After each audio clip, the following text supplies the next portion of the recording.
Guys, good day, good day, good day. So happy Saturday, or whenever you watch this, greetings.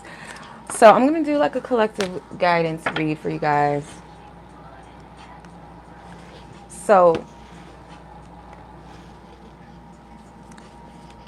some of you guys, I'm just gonna channel for a bit because while I was getting ready,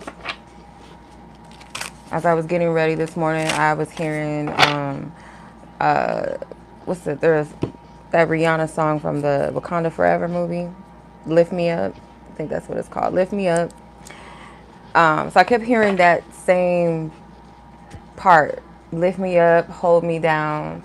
So community could be a very important thing for you right now, especially specifically at this time where you're at. Community and good people around you is everything. Okay, family is everything. And speaking of family, y'all, if you guys could lift my family up and send us some light and some love. One of my cousins just passed away, and it was kind of a shock. I mean, anytime you lose a family member, it's a shock. But if you guys can send my family some love and some light, specifically to her girls, her two daughters, her grandkids, send them some love, you guys. But yeah, family is everything. And for some of you guys, it's just family doesn't have to be blood. It could be, of course, people that you put in the category of loved ones, family, like your people, right? So I'm gonna go ahead and tap in, and I have my spirit animal book right next to me, just in case we get any animal messages. Thank you, Sam. Good morning, by the way. Good day. I appreciate it. Thank you. Yeah, send my people some love, and her daughters specifically, some peace. Okay, so yeah, let's get into it. I haven't used these cards in a minute. It's like these Korean oracle cards. I was so drawn to them, and I haven't used them in a minute. So I want to tap in and just see what the collective energy is at this time and leave it open. Yeah. Hey, Leslie. Oh, and shout out to Morgan. If you're watching this, sis, shout out to you. So, speaking of family, last weekend, one of my older cousins, he needed help with his food truck, and me and my aunt came out there to assist him, and we were legit like working on a food truck, and it was fun because I've worked in the food industry. Like that was one of my first jobs, was serving. So it was fun for me. I actually enjoyed serving and making plates and handing out food, and it was fun and interacting with people. So fast forward, long story short, my cousin's food truck was a part of a vending event for Juneteenth last weekend. And me and my aunt were just, we took a break and we were walking around looking at the different vendors. And I came across Morgan's table, and she sells a lot of good stuff. So one of the things I was drawn to was like the yoni scrubs. Like I've never heard of a yoni scrub. Like I've heard of steams, I heard of yoni washes and pearls and all that stuff, right? But I've never seen like a scrub. And I was like, okay. And I asked her if she had, if she ships, because I was in California at the time. And I was just asking her, do you have a card or something, like a website where I can order from, where you could ship? And she was like, yeah. And I took her card. And then probably less than probably 3 minutes or less than that, I heard her call my name. And I was like, wait a minute. And she was like, are you Chenoa?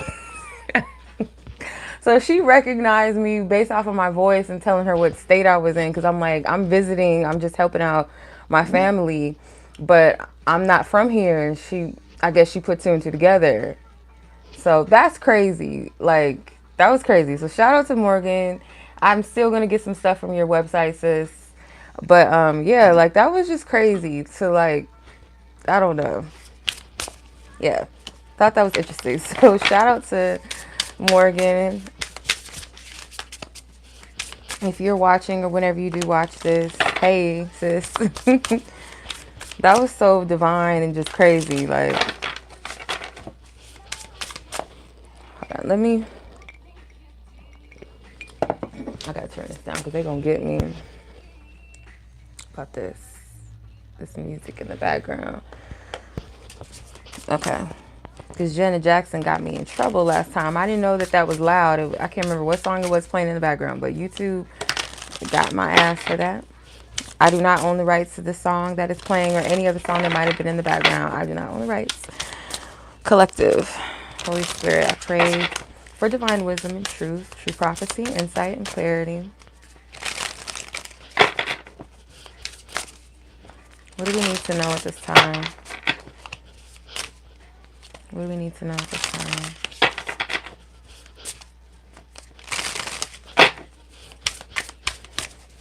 What do we need to know at this time? Okay, I'm hearing the number 5, but sometimes I take that as how many cards I need to pull. Start off with 5 cards. Okay, number 79, the moon jar.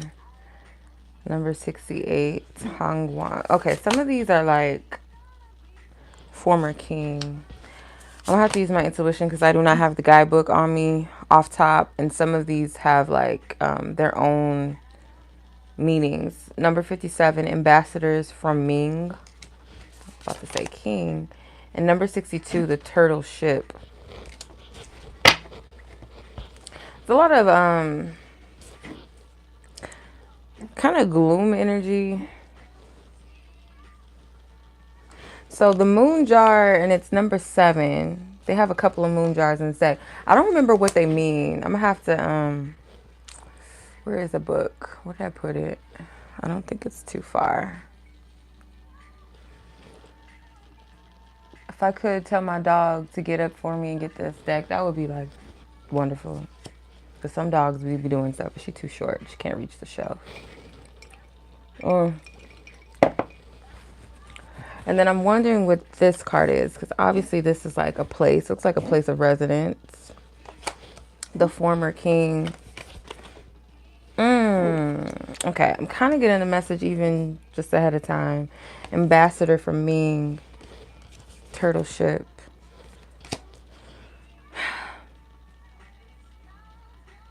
For those of you that know that you're called to like spiritual purpose or a calling, you know that sometimes it's not always an easy task. Like someone might ask of you, like ask you to do something or go somewhere, or Foxy, what's going on with you? You just coughing all over the place. What's wrong? Come here. What's wrong with you? You need some water? Let me get the guidebook real quick for this because I want to see what these mean. But for some of you, I do feel like it might be something like, for some of you, this could be a job. This could be something where you have a skill or a talent. You might have been out of work for a minute or something, or you just kind of stopped nurturing a creative thing or something that you're talented or gifted in, or you've taken some time off, but someone's going to ask for your assistance. Something about it, you might have to go through a little bit to get to the destination of this thing. Some of you guys might, yeah, it's like a season or a period where maybe you were inactive or you weren't really doing much, or you kind of let something go. You weren't really focused on it anymore. And someone's going to call you back to that thing.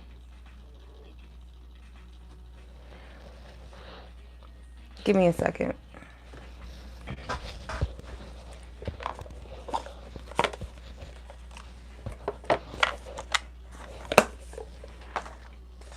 So I want to read the meaning of this book real quick, or some of these cards, just to get a more deeper context of this. But so far what I'm getting is some of you guys are going to be called back to something that you kind of like walked away from, or was like maybe stagnant. Could be a job. Some of you guys might get a call back from a job that laid you off, or just someone needing your assistance, something that you, kind of stagnant energy, but it's going to, someone's going to need you. Okay.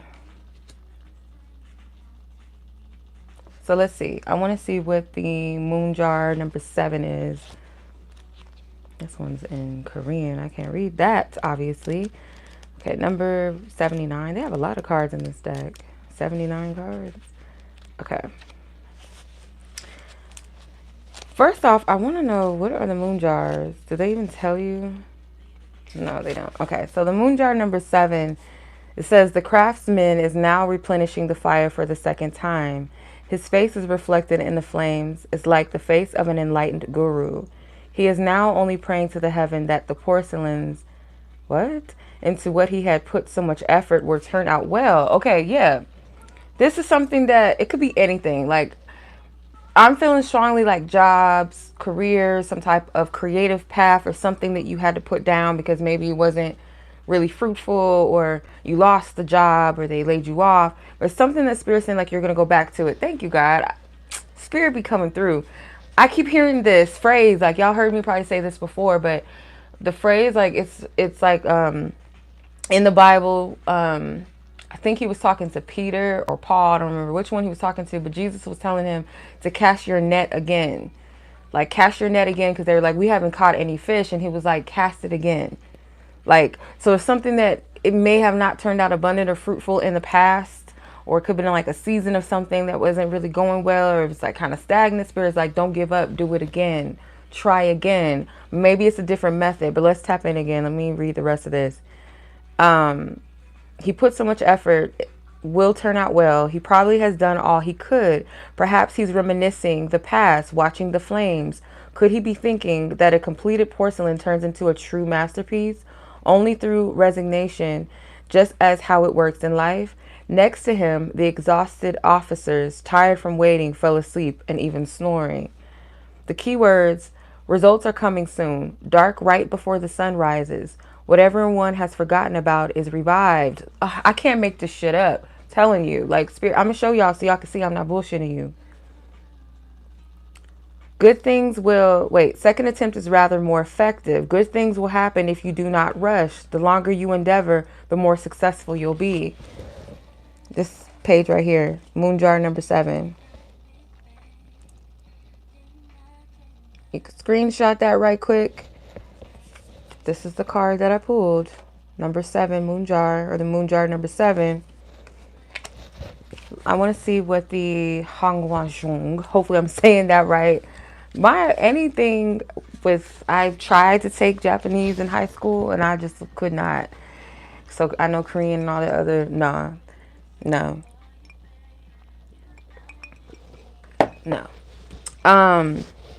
Number 68, it's called the Palace Building. No, not this one. Yeah, they're all palace buildings, but this one in particular, let's see. This pavilion is a palace structure used as a rest area for the king and his family in the late Joseon dynasty. Hopefully I'm saying that right. This building has a very historical, artistic, and architectural value, and that space creates a sense of proportion with a hexagonal cornerstones and a surface and a hexagonal roof. It is a small but well-balanced structure. The autumn leaves are falling onto the pond in front of it, and the sky is filled with exquisite shades of the sunset. Even the king, who possessed the entire world, did not need a large space for his break. The building was built with understanding of exactly how much space a person would need to feel cozy and comfortable in it. So some of you guys might have become kind of complacent or comfortable with where you were, kind of like a mini hermit mode, but I feel like it's for a purpose, or it was for a purpose for at least a time. The key words is a resting place, relaxed in peace.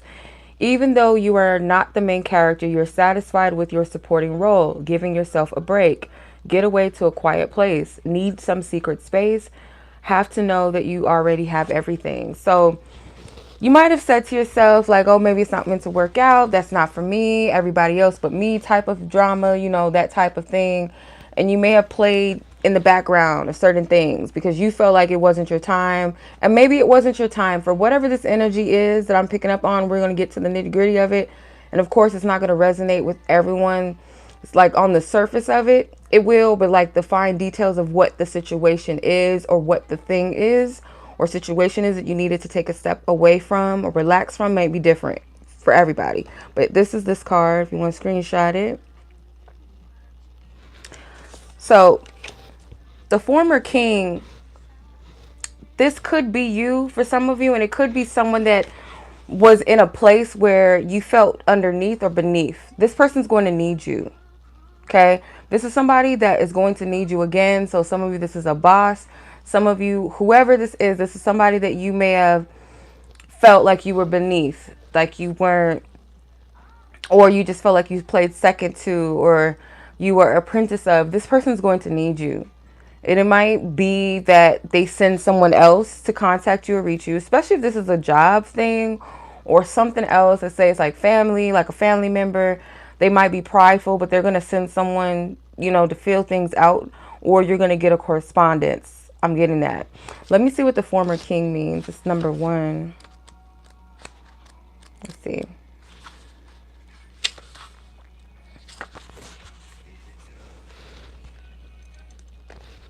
The former king, it says, the aged former king is sitting in the palace and looking out at the distant mountains.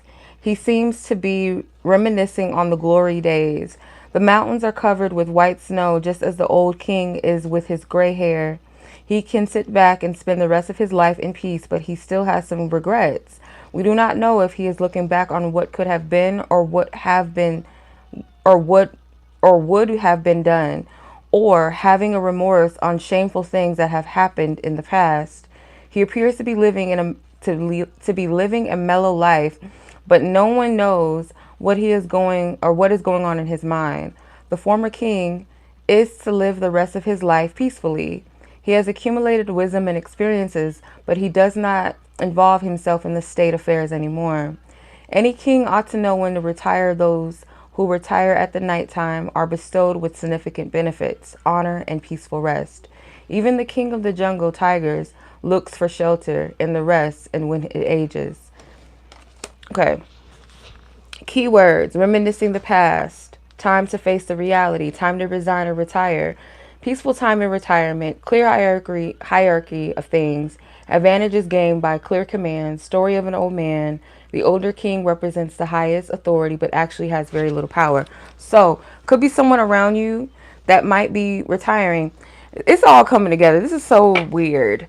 So, I just read yesterday that I guess Rihanna stepped down as the, what was it? The ambassador, or I can't remember what she stepped down from, Fenty or Savage Fenty, one of them. And, you know, she passed it on to someone else, that position to another person.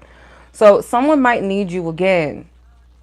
Right? And I was just picking up, like I said, when I was getting dressed, I kept hearing that song in my head, that Rihanna song, Lift Me Up. So for some of you, it's like, this is a community thing. You might be dealing with someone that's a bit prideful or stubborn. They could be older than you, or they're seasoned in something that maybe you were a part of, a community or collective, or someone that you look at is maybe, in some instance, like if it's a position, then they're a position up, or a far more higher position than you, or this is someone, like I said, that's older than you, maybe more skilled, more knowledgeable, more experienced, and you kind of stepped away or had to step down from something, or you're like, well, maybe it's not meant for me, or it's not my time, and you played in the background. This person's going to need you again, or this company is going to need you again. So I'm going to read the ambassador from Ming, which is number 57. Okay, ambassador from Ming. It says, for the king who had to maintain good foreign relations with the neighboring countries, foreign ambassadors were not easy guests to entertain.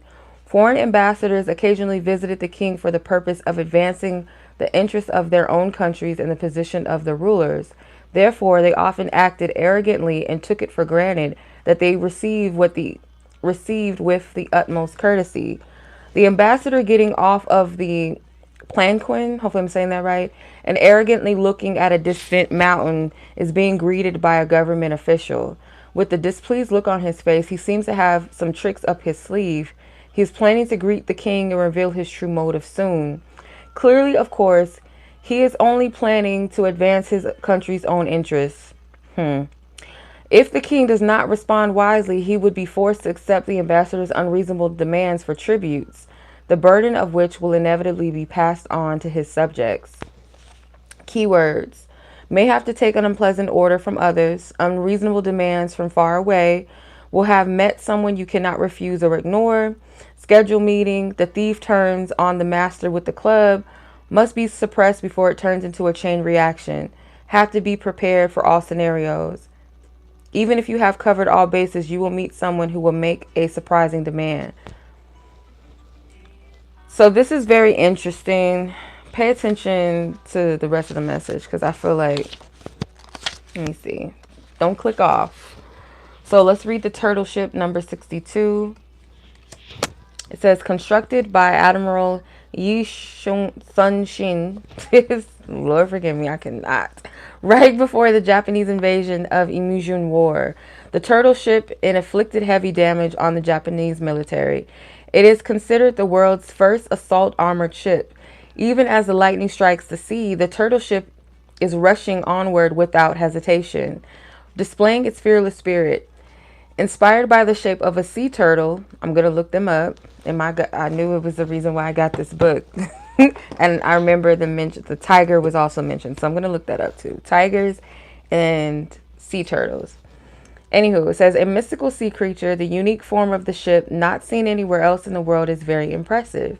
Since Korea is surrounded by the sea on 3 sides, it has a strong maritime tradition. Koreans were highly adaptable at naval battles, proudly maneuvering through the paths of the ocean like a sea turtle. The wind waves are rising in the complete darkness. However, the ship is proceeding with turtles' uncrushable face facing forward. Of course, even more courageous generals and soldiers must be rowing on board on the inside. Keywords: cannot see what is not showing. Mystical abilities: will suffer a loss if you continue to stay where you are. It's great courage to reverse the crisis. Good judgment required. Many changes amidst frequent relocations. Do not listen to what other people say. Stick to your own beliefs. Courageous spirit that will not be controlled by the surroundings. So you might have to stand firm in your beliefs if somebody's trying to like kind of force you or control you into something, because someone's going to need you again, and it's not going to be on their call. It's going to be on your call. Spirit might be wanting you because you might have mystical abilities. Some of you guys, you are spiritually gifted, and there might be something that is demanded of you that you're called to.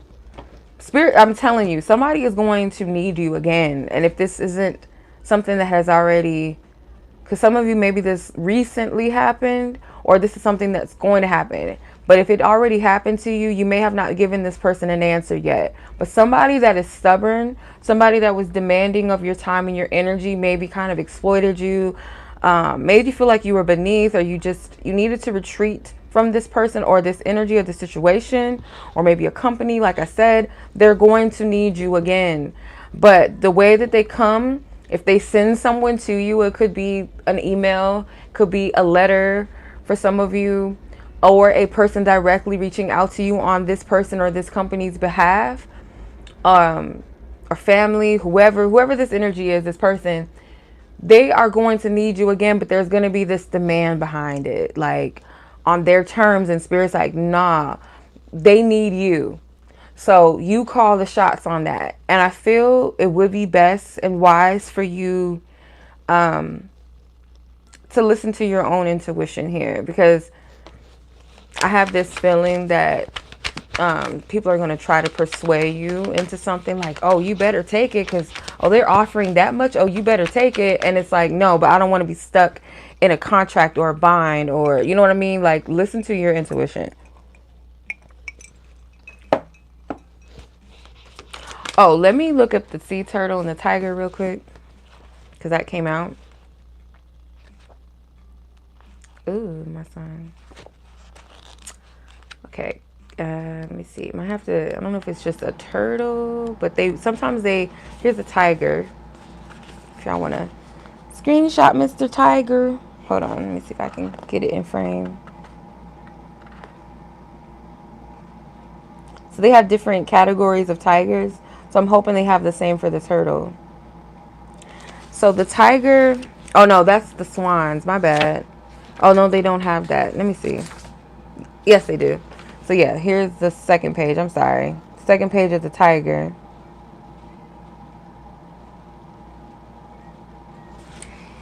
And I'll take care of you. And let me tell you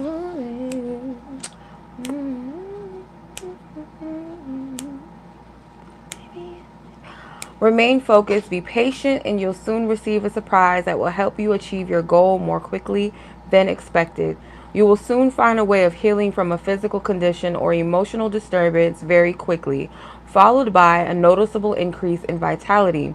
Create a sacred space in your home that is completely yours, one where others may enter only with your permission, and take time to enjoy the solitude in this place. You will soon be experiencing a surge of passion and a power that will remain with you for some time.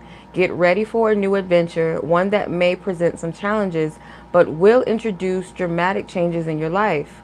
Siberian tigers, they represent taking a long journey soon, one that will be refreshing and restorative. Make it a point to enjoy your sensuality and do a lot more touching. Okay. The turtle, they do have the ocean turtle. See, they have the sea turtle and they have the tortoise. If you want to screenshot it. Let me see if they have any more turtles. No, that was it. Okay, so the sea turtle is what we're going to look at. It says, you've been going much too fast for too long, so slow down and pace yourself. This is a time to be more self-reliant and less dependent on others. Okay? Take time to nurture yourself and simply observe and feel your emotions. This is a period of increased sensitivity to Earth's vibrations and those of the collective human consciousness, which you'll first feel as a sensation in your body prior to the resultant emotions. Real quick, I just want to say this. There's a lot of stuff going on in the marine kingdom right now, in the oceans, if you notice. And me and my sis last week were just talking about this. And I was talking about, it was a video, why the collective needs you, or your healing means everything to the collective, or something like that. And I mentioned like body sensations and stuff going on with you physically is you tapping into the collective consciousness, your connection to Mother Earth, whether you're a man or a woman, doesn't matter. So that, especially if you are a mystic, and this card was talking about the oceans as well. Ships and whatnot, you guys probably know. You watch the news, or you don't watch the news, you don't even got to watch the news, you know what's going on. Spend a few hours or longer in solitude, away from other people and the usual noise that surrounds you.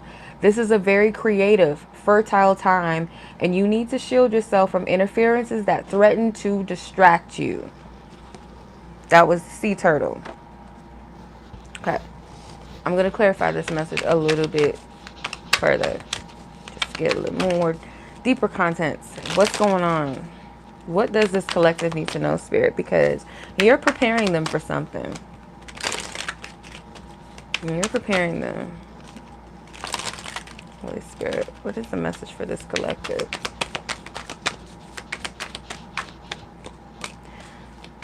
Seven of Swords. Yep. Ten of Swords. These are people that have wronged you. Three of Wands. You're going to be prepared to move or travel somewhere soon. The Devil and the Seven of Pentacles. Okay. Something's going to pay off for you in the end.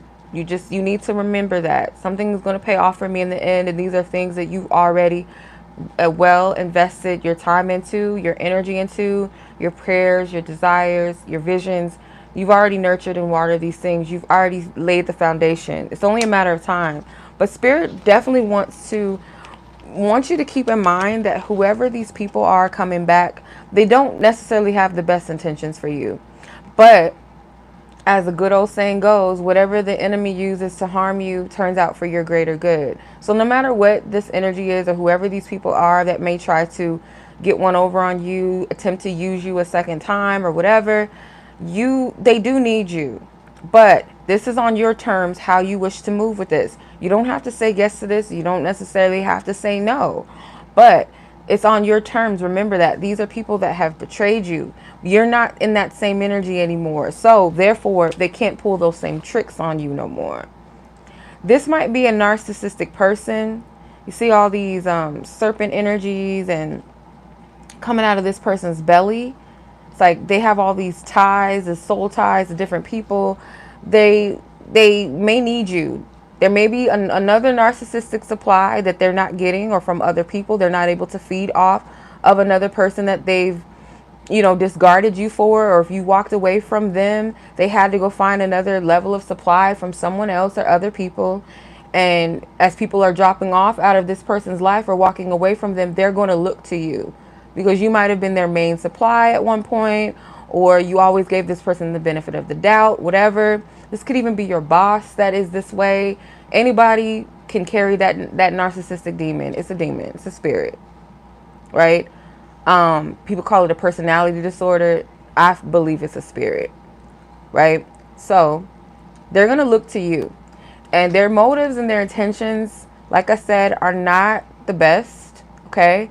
They may need your assistance because something is not working out for them. It's not going well. They're going to need your energy again. They're going to need your skills again. They're going to need your gifts. They're going to need your work, something. Hey sis, how are you? Happy Saturday. They're going to need you again. You're going to be prepared to go somewhere on a journey, or this could be metaphoric, that something is moving forward. So no matter what this person has up their sleeve, this is a new horizon, new beginning, because you already laid the foundation out. Give me a little more clarity on this.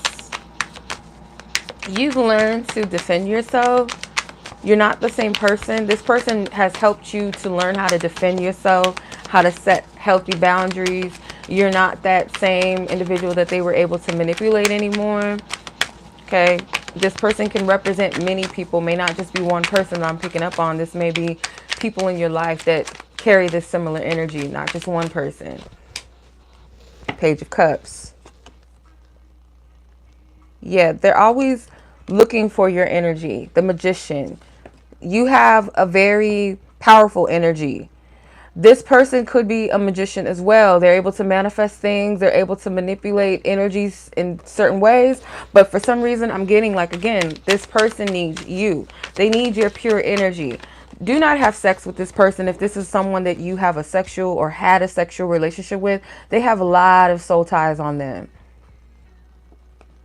You don't want to be connected back to them. This person is not going through a good time right now, hence why they need you. This person's going to reach out to you, or someone, or an email, a text, a letter in the mail, inviting you back into a job or a position. For some of you, I just keep getting job.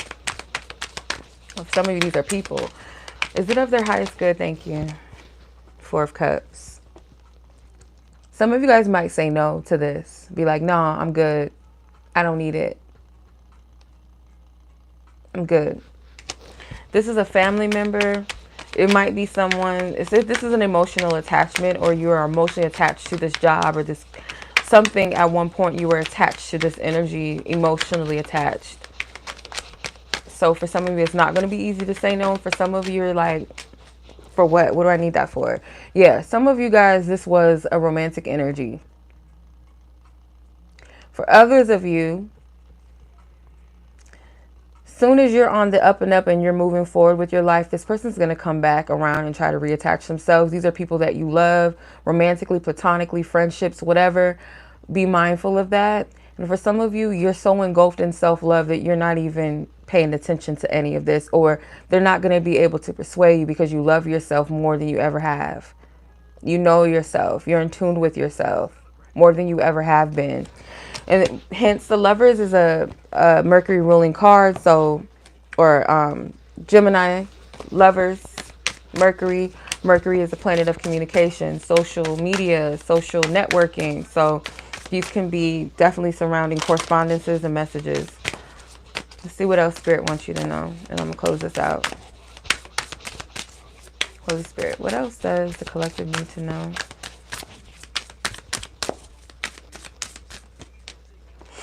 Joseph, trailblazer, innovative. Yeah, you're creating a space for yourself. Gratitude, appreciation, and thanks. Joseph, fathering and responsibility. And Jesus and Mary Magdalene's sacred mission or shared mission. So yeah, you're moving on.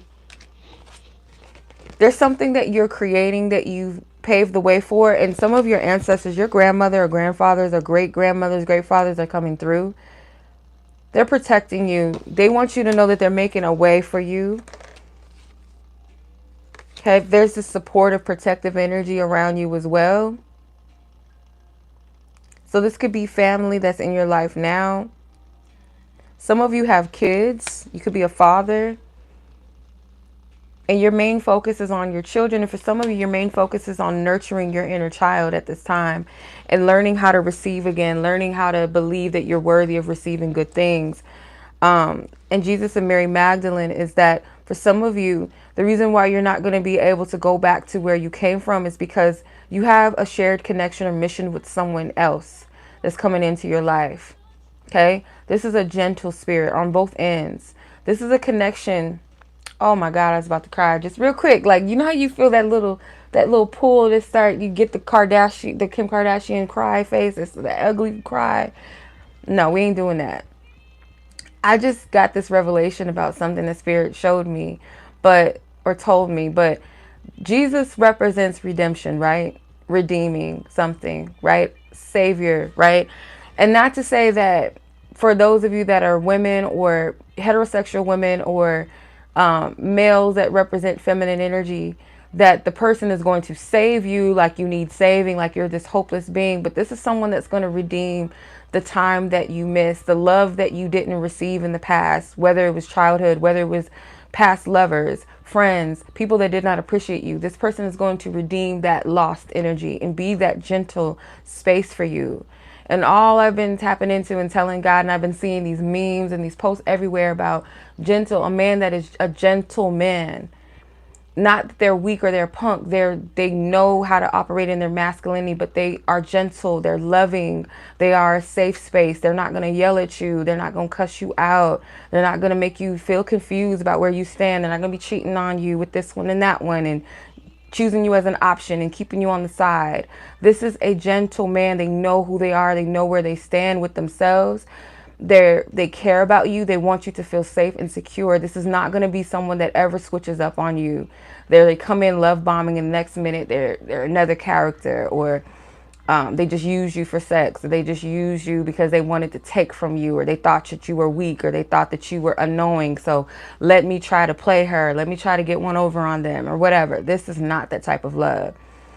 Feminine energies for masculines, or a woman for a man, heterosexual man. This is a woman that may have had a past, but they are very powerful. They are someone that is willing to grow. This is a couple that takes accountability together. These are two people that are very powerful together. They have a divine connection that other people may not feel.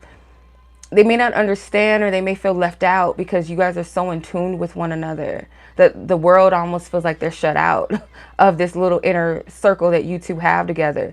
This is why you can't go back to the narcissist people. You can't. You can't go back to the narcissistic friendships, the narcissistic family members. You're not going to be able to dwell in those spaces anymore because you have this love coming in. And they're not going to be able to manipulate you anymore because you know what it's like to truly be loved and be accepted. Both parties. You both know what it's like to be ostracized. You know what it's like to be rejected. You know what it's like to feel like an orphan in your own home, or feel like a black sheep, or people judging you. You both know what it's like. So this is somebody in the song that's playing is 𝗟𝗃, you put a move on my heart. They're going to put a move on your heart. And just God has just been reaffirming this to me, that people are going to experience love that they have never experienced before. And it's like, you're going to understand why the mistreatment and all of that, it's going to be the opposite. It's going to be the opposite reflection. When you're going to know real love when you experience it and when you see it, because you know what it's like not to, where you're fully accepted and embraced. I want to read something I wrote real quick to y'all, because this is just echoing that. And I feel like this can also represent soul tribe, and not just romantic energy, but soul tribe. You're going to have people that genuinely love you and appreciate you more than anything. It was this post that there's a YouTube channel I mentioned, or not YouTube channel. I think she does have a YouTube, I think, but she's on Instagram. It's a page that I follow, and it's called I Used to Be That Girl Too, or something. Let me see, because I don't want to mess it up, because I mentioned her a couple of times, and I've been that girl too. Yeah, that's her name on Instagram. I've been that girl too. And she had, I think I still have it.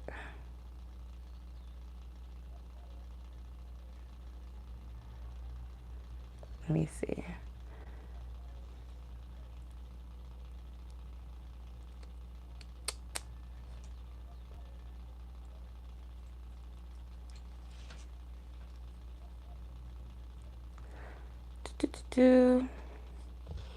Stop. I don't know where it is. What? What do you want? You do too much. I might have sent it to somebody, but I don't remember where it's at. But basically what she was saying was that um, it's okay to receive love from someone. And she said sometimes you'll be loved more by your mate than you have ever been loved by anybody, by family, and all of that. Sometimes it will be that. She said the right man can love you and accept you in ways that your own family and or caregivers couldn't. My emotions are met with grace, patience, and understanding. I'm not criticized. I'm fully loved for who I am, and it feels amazing. So it's very possible. And remember, I kept saying, like, was it on here? Maybe it was on Instagram. You guys follow me on Instagram, where I kept hearing Casey and JoJo's "All My Life." That song, "All My Life." You guys probably remember that song. It's like a '90s song, but I remember like hearing it often, and my mom was singing it the other day just randomly. Like, it was so weird. Like, that song is stuck in my ass. But the contents of the song is that sometimes, like, your lovers could be really close to you. Some of us didn't always have a healthy family dynamic, or we weren't properly loved, and God is going to redeem that through good friendships and connections with you and others, and a lover, you know. So take it as it resonates. But this is what I wrote, because there was a video that I came across yesterday and I had to put my 2 cents. So, and this is just very clear. This is what I wrote. I said, I refuse to settle and get stuck in another cycle of trauma bonds, limerence, abusive and false connections, where I allow another time waster to take my focus off of God and my purpose. I'm single until my husband comes and find his good thing. I'm single until the man I can't live without and he can't live without me arrives and presents a different essence, a confirmation within our soul, the revelation that as to why past connections could never work, why we had to face the heartbreaks and the rejection. A union where I can thrive within my divine femininity in peace, security, and safety, where my authenticity is at last cherished, nurtured, and celebrated. A safe space for one another to be free, to love radically without fear and shame. And I just wanted to, because I don't know where the word radical came out, and I just wrote that. And I wanted to look up the meaning of radical, but it didn't really resonate. And I looked up the meaning of radical love. And what came up was something set up as an object or an end to be attained, which is the definition. Oh, no, that's purpose. Sorry, that's purpose. The reason of purpose. Radical love is a love that's full of encompassing and given without a criteria or strings attached. In more common terms, radical love is unconditional love. It is given freely without having to be earned and regardless of what's received in return. So when you're safe, when you're loving someone that is worthy of you loving, so when you love unconditionally to the wrong people, they take advantage of that, right? They manipulate, they gaslight, they do all these things that they take. They abuse that unconditional love. But when you're loving the right people, romantically or platonically, you're loving the right people, that energy is going to be well accepted and received and returned and appreciated and cherished. It's not going to be taken for granted. So, yeah, so a safe space for one another to be free to love radically without fear and shame, where our purposes and visions divinely align, where we vibrationally complement one another. There's no space available for any other man in my heart other than my husband, the man that enters the room and shifts the atmosphere, a man's man. That's what I wrote. That's, that plain and simple. That's what it is. And you deserve that. And that part that I put, where I'll be at last cherished, nurtured, and celebrated. Because I didn't have that in my upbringing. I wasn't healthily affirmed, as one of my sisters put it. And that's true. And as an adult, like, I have 2 family members that I can say that does lovingly affirm me, including my daughter. So I guess you could say 3 people.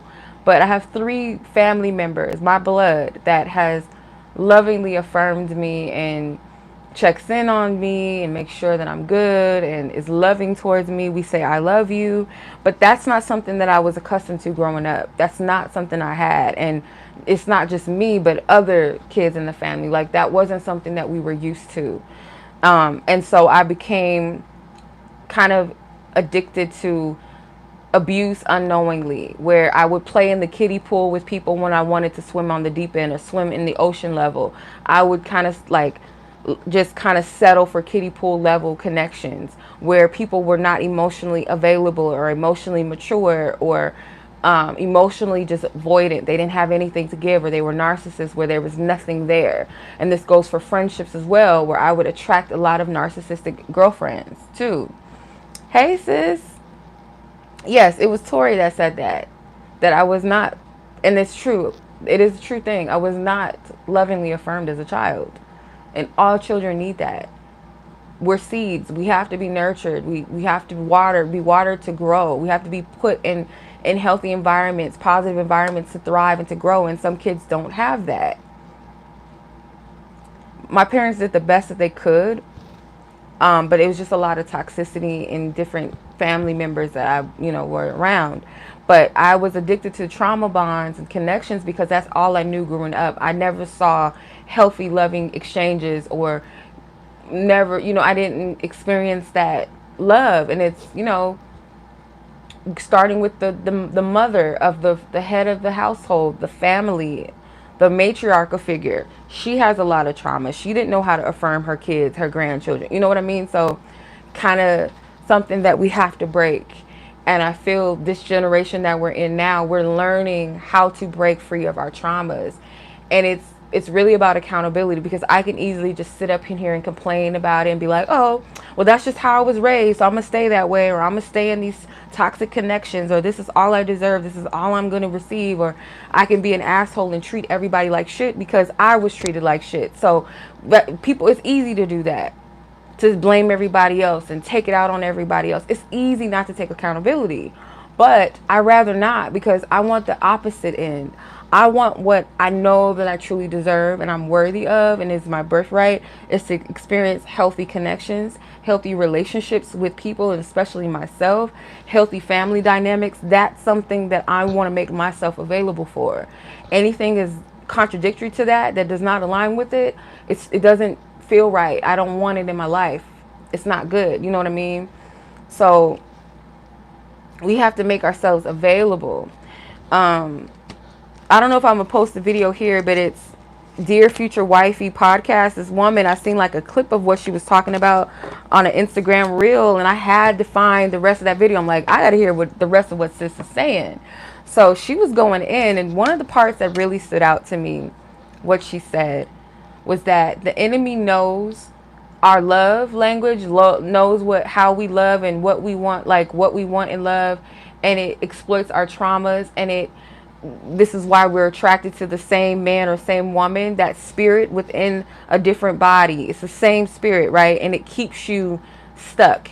And I'm paraphrasing, but she was saying that it keeps you in a place where you don't know your self-value, your self-worth, where you lose your self-confidence. It takes your focus off of your purpose. And it's to derail you off of your purpose and where you're supposed to be, which is why a lot of women get stuck in connections with the same type of man over and over, in a different body, different name, different face, different city, whatever. They look different, but their energies are all the same, or the same type of woman. And your trauma is connected. Your trauma resonates with that spirit. So it keeps you in a cycle. It keeps you feeling stuck. It makes you feel despaired. Oh, I'm not worthy. I got to prove my worth. I got to prove my worth to this man or to this woman. And you're constantly stuck in that. or you attract people that reflect disrespect, or people that don't love you, or people that can't love you, or dysfunctional connections and friendships and things like that. Until you get to a place where you know, you truly, truly know your worth and your value and what you deserve, and you make yourself available to it. Because it does require what so-called people say loneliness, because people look at singleness as a bad thing. But I'd rather be single than be in a relationship with somebody that I have to go through a roller coaster ride with, where I'm dissatisfied, where I'm being yelled at, I'm being called bitches, I'm getting cheated on, or you can't sleep because you're wondering, oh, who's texting him in the middle of the night, or why isn't this person answering my phone calls, why are they in and out, why are they playing games? And you give your body, you give your heart, you give everything away to this one person that is not reciprocating that back. That shows a lack of self-love. It does. It is what it is. It's real shit. It might hurt to hear, but it's real. That person is not worth your peace. I'm telling you, like, people put men and women on a pedestal, and some of these people that don't even work, they're not even worth putting on a pedestal. They're shit. Their energy is shit. I'm not making an excuse for nobody no more. We all have trauma. We all have wounds. We all been through shit, but it requires self-reflection, self-awareness, self-love, and accountability to make a change in your life. I don't give no excuse to nobody. I don't give a fuck what you've been through. And I'm not saying that I don't care, like I don't have empathy, but not in the place where I could say, oh yeah, keep being an asshole. Keep just putting yourself in situations that aren't for you. And I know it takes a minute for us to realize these things, or get the courage to say, I'm going to pull myself out of a bad situation. But I don't have empathy for people that go around hurting and harming other people, or harming themselves sometimes for the sake of love. Break that shit. And I know it's not easy, but the real thing is you don't love yourself enough. You love this person more, but you really don't love them, because it's not real love. It's a dependency. It's a void that you're trying to fill with somebody. And oftentimes the void we try to fill is always with the wrong person. It's never with somebody that's healthy, that has the capacity to love you, to pour into you, to bring positivity into your life, or to help you, motivate you, encourage you, to hold you accountable. It's always people that shit on you, that take advantage of you, that avoid you, that manipulate you. That's usually the people that you want poured in. You want them in your life so bad. Why? Because you don't love yourself enough. You don't know what real love is. That's how trauma works. You don't love yourself enough to say, I don't deserve this shit. And a part of you, your soul, like your deeper, higher knowing self knows, like, I don't deserve this shit. But that part of you that's been through wounding, that has been discarded, has dealt with abandonment and all of that, you identify with the pain more. You resonate with it more because you lived it. That has been your reality. But until you say, this is not healthy, this is not, my soul knows that it deserves better, I'm going to make myself available for that. And if you've been the one that has brought on the pain, because I was in a toxic relationship where we both were toxic towards each other. We were both bad for each other. So my part in that is, how do I show up as a better lover as well? Not just wanting a better lover for myself, but how do I show up as a healthier lover? How do I do that? Because I have to break the dysfunction out. I have to break that. It shouldn't have to be arguing and putting our hands on each other or cheating on each other. Like, if we're not happy, let's not do it. And that's part of the reason why I broke that off. I got tired of the game. I got tired of being that person. I got tired of being in that type of relationship. I couldn't do it no more. Like, my spirit, like me, like, I probably could have kept it going because of the kid, us having a daughter. But that higher part of me said, I can't do it. Like, I checked out. Like, I literally couldn't do it anymore. Like, I couldn't even do it. So it's true. Some people are not going to be done until they're done. Like, nobody can convince them to break themselves out of something when they're not ready. And that's another thing. We can't put ourselves in a position to hold other people accountable or responsible. They have to make the change on their own. They have to want to be the change. And if they don't, remove yourself out of the situation. But I know a lot of people are going to hear this and going to go one and out the other. They're going to take it offense to it, but it is what it is. If you're triggered by it, that's good, because that means it's something that you need to hear. But sometimes we don't want to hear it. Don't attack the messenger. I'm just saying what it is. If you want to be free, it takes accountability. You have to be real and honest with yourself. You have to. Nobody's going to hold your hand through this life. They're just not. And some people, they'll encourage you. You know, it's like riding a training, like riding with a bike with the training wheels. You're going to have people that help you along the way, but they're not going to be the one that's going to make you, that's never going to happen. And you know that deep within yourself that that's not the case. It's not going to happen. If you want better relationships, you want healthy relationships, you have to make yourself available for them. And first thing first is knowing that you're worthy of it. But you have to take accountability for yourself. You have to. You have to make the initial step in the change to do it. Because a lot of times when a good person, good man, good woman, or people that have good intentions for you will walk into your life and they'll show up lovingly, but you won't know how to accept or embrace these people because you don't know what that looks like, or you don't trust it, or it's a turnoff. It's boring because you're used to trauma. You're used to somebody leaving you on red, or you're used to somebody calling you out your name or cheating on you and then coming back and, oh, he chose me, he came back to me, so he chose me, but he still got side chicks and, you know, all this toxic stuff where you have to buy a woman's love. You got to pay for everything, you know, to get her attention, or you got to have a little something, or whatever these toxic things that we succumb to or we allow ourselves to receive. It's because we don't value ourselves enough, if at all. Some people don't value themselves at all. I had a friend that valued sex and like men and having sex all the time.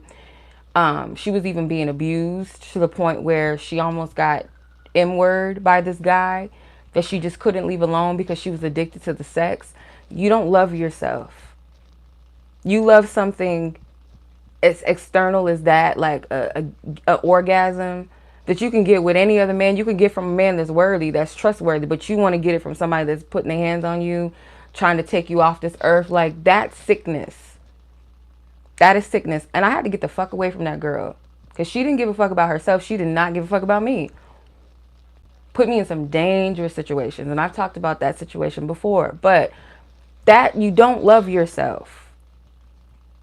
If you love this person, which is false love, it's not a real love, but in your mind, you feel like you love this person so much that you can't move on to something healthier.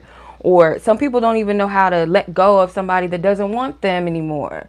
Why are you doing that to yourself? You're selling yourself. I've never understood why people want to take another person's life because they don't want to be with them anymore or whatever. They can't live. That is demonic. That is sick.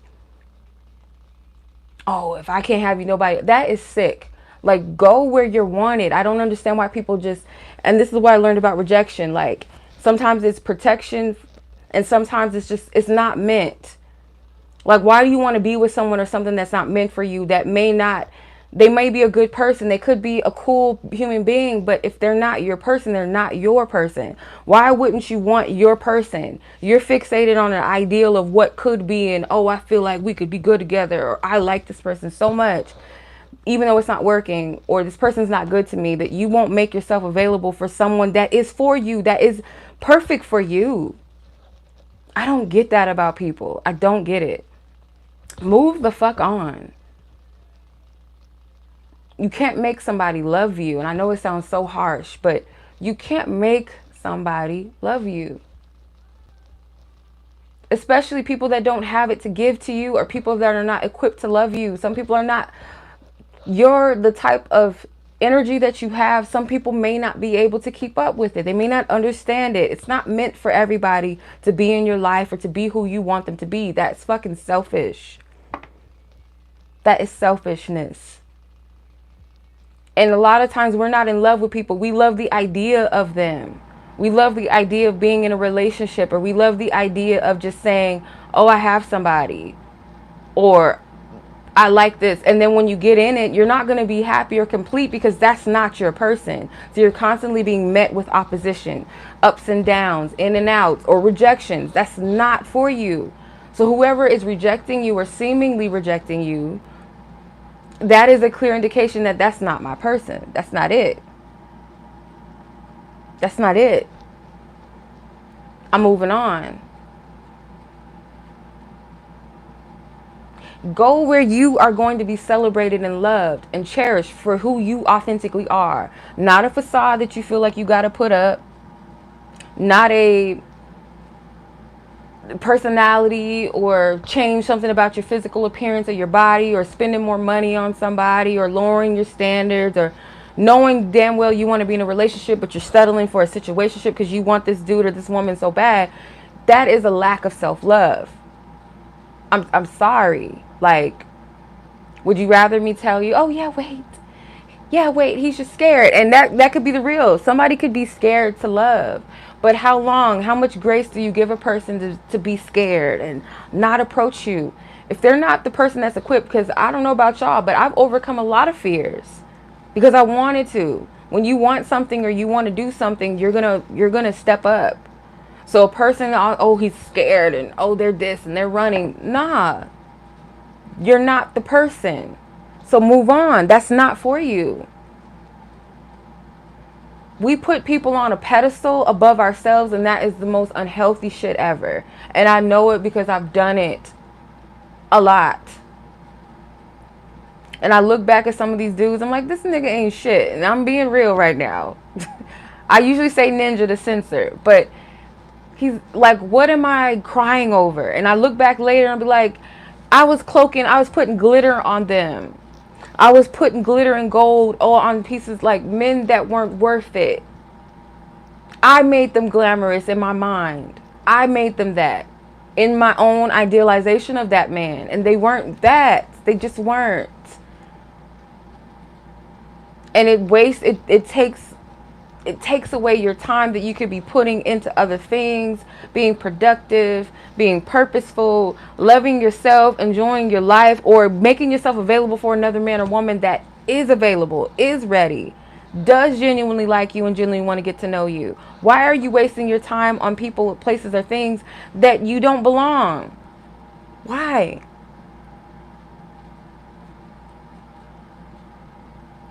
Why?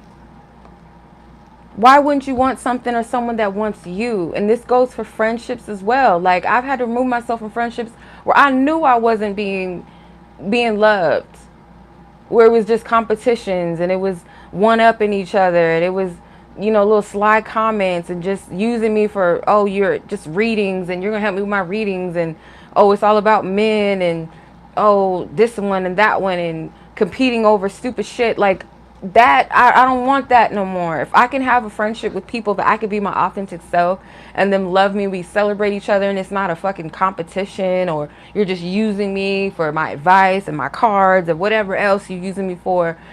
I could have a healthy friendship with women or men that genuinely, really genuinely cherish me for who I am. Why would I waste my time on bitches like y'all? And I'm just being honest. Like, this isn't even, why would I waste another breath on y'all? You're bad for my spirit. You're wasting my energy and my time. Or I can be productive, or I could be doing something else. You're blocking my blessings, for one, because you don't want to see me do better than you. Get the fuck out of my space. That's where I'm at. I don't have time anymore. I don't. And sometimes you can't see that people are holding you back because they make it look sweet. But your spirit knows, like, if a person's constantly switching up on you, one minute they're sweet, and then the next minute they're evil, or they're talking down on you and they're condescending, and that's how you know they're not for you. They're not real. Like, I had to get that with the friends. Like, oh, I love you. Oh my God, you're my sister. And oh my God. And then the next minute, like, it's some going back and forth, some games. Like, no, you're a whole Jekyll and Hyde. Like, get the fuck away from me. Or let me remove myself from the table. I'm getting up. Like, no. I don't deserve it. As soon as, and for women too, like, a man will love bomb the shit out of you. They'll do everything to show you they're Prince Charming, and it'll be too much sometimes too. They'll lay it on a little too thick, and that's how you know it's disingenuous. And then soon as you do something that takes you off of the pedestal that they place you on, then you see the true them. That's not the person for you. It's not just you sleeping with a man and then he doesn't talk to you for days. It's not just that. It's they'll immediately turn on you, call you stupid, or say you're not good enough. Oh, you need to change this about yourself. You're too this, you're too skinny, you're too fat. Like, I've dealt with it all. Those are not your people. That's not your people.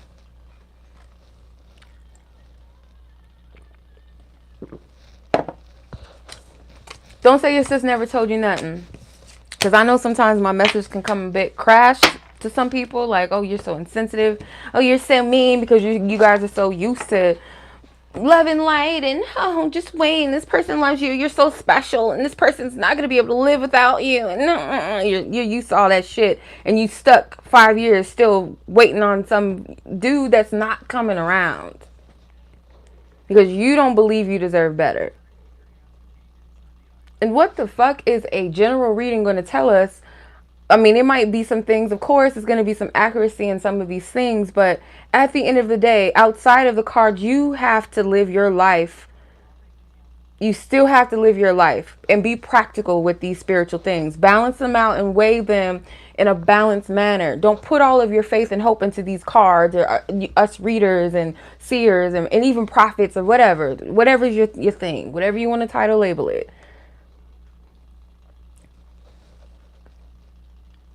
Because what were you doing before you were into tarot? You was living your life. You were making the decisions. Whether they were good, some bad. You were still making life decisions. But now that we have access to, healing healing things and, knowledge and wisdom on how to heal and how to live better lives. And we have all access to change for the better, change our life. But it's up to us whether we want to do it or not. And it's not a one-time fix. It's not going to be ever a season of your life where you're not going to go through a challenge or you're going to go through something that requires you to do better or to heal.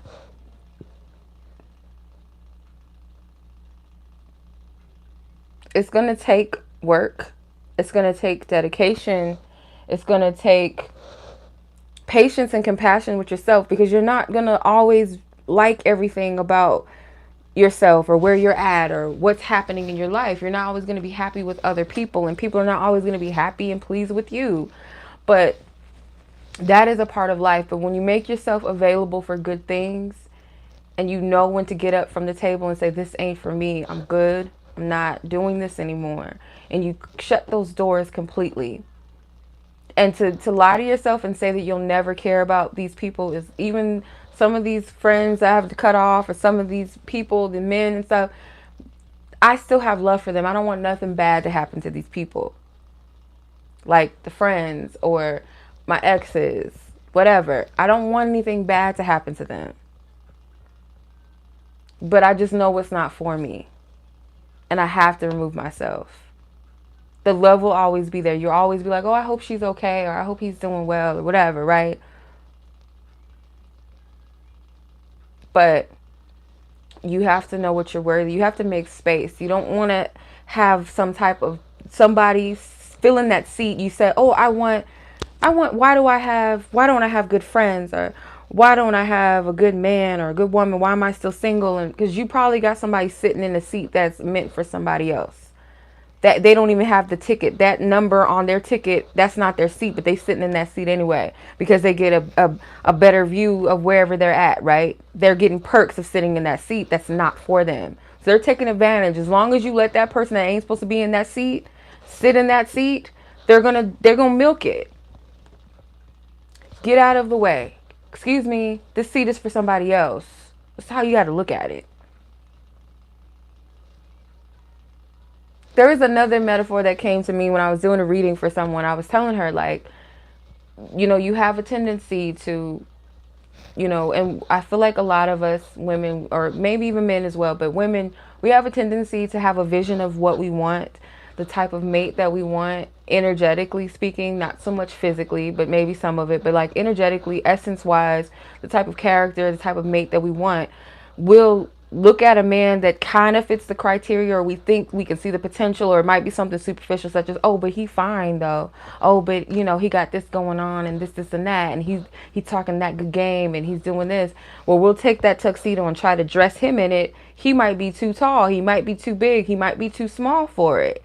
But we'll try to be like, oh, well, let me tailor it a bit. Let me cut this off. Oh, maybe I'm asking for too much. Let me cut that off. Oh, he's not available yet, but I'll make an exception. Maybe he'll see that I'm a good woman. Let me cut this side off. Let me sew this part together.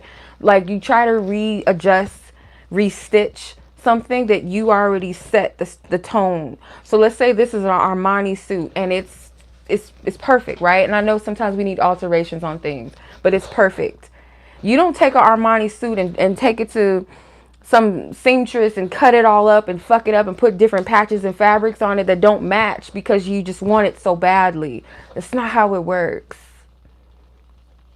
And you can do that with the wrong person. Be like, oh, well, this suit doesn't fit, but let's adjust it. Let's cut some things off that list because you're settling. In other words, you motherfucking settling. You're trying to make it happen when it ain't supposed to happen. They're not that big. Like, they don't fit the description. Some men don't even fit in Armani. Like, they ghetto. You know what I mean? Like, he's not going to look good in an Armani suit. He might look good in a South Pole, you know, something cheap. Like, he's not Armani material. He's not. But you're trying to make him that. He doesn't fit in that suit that you're trying to put him in. Just like Cinderella, like, the shoe is not going to fit everybody in the land. It's made tailored fit for her.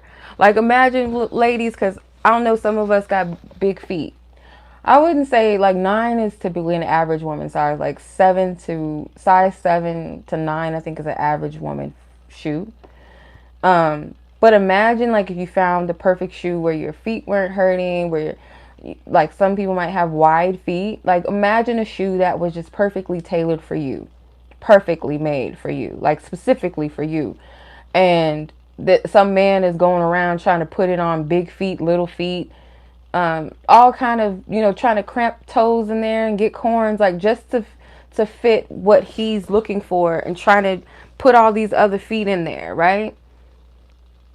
And ignore the fact that she got corns on her toes, or ignore the fact that, you know, her feet are ashy, or they stank, or just that they don't fit. Just like, oh, I'm just going to put the shoe on her because, oh, she's pretty. But you're ignoring the fact that she has a bad personality, or certain things you're trying to overlook. You can't make something fit that it's not tailored made for. Right? So that goes for the men too, because y'all be doing that shit. Because y'all real superficial. Y'all all about the looks. Y'all could care less if she's a good woman or not. You just like the aesthetic. And that's because you guys have this thing where you have to show off for your boys and, you know, that sort of thing. And that's a little boy tendency. But I'm not going to go too much in that.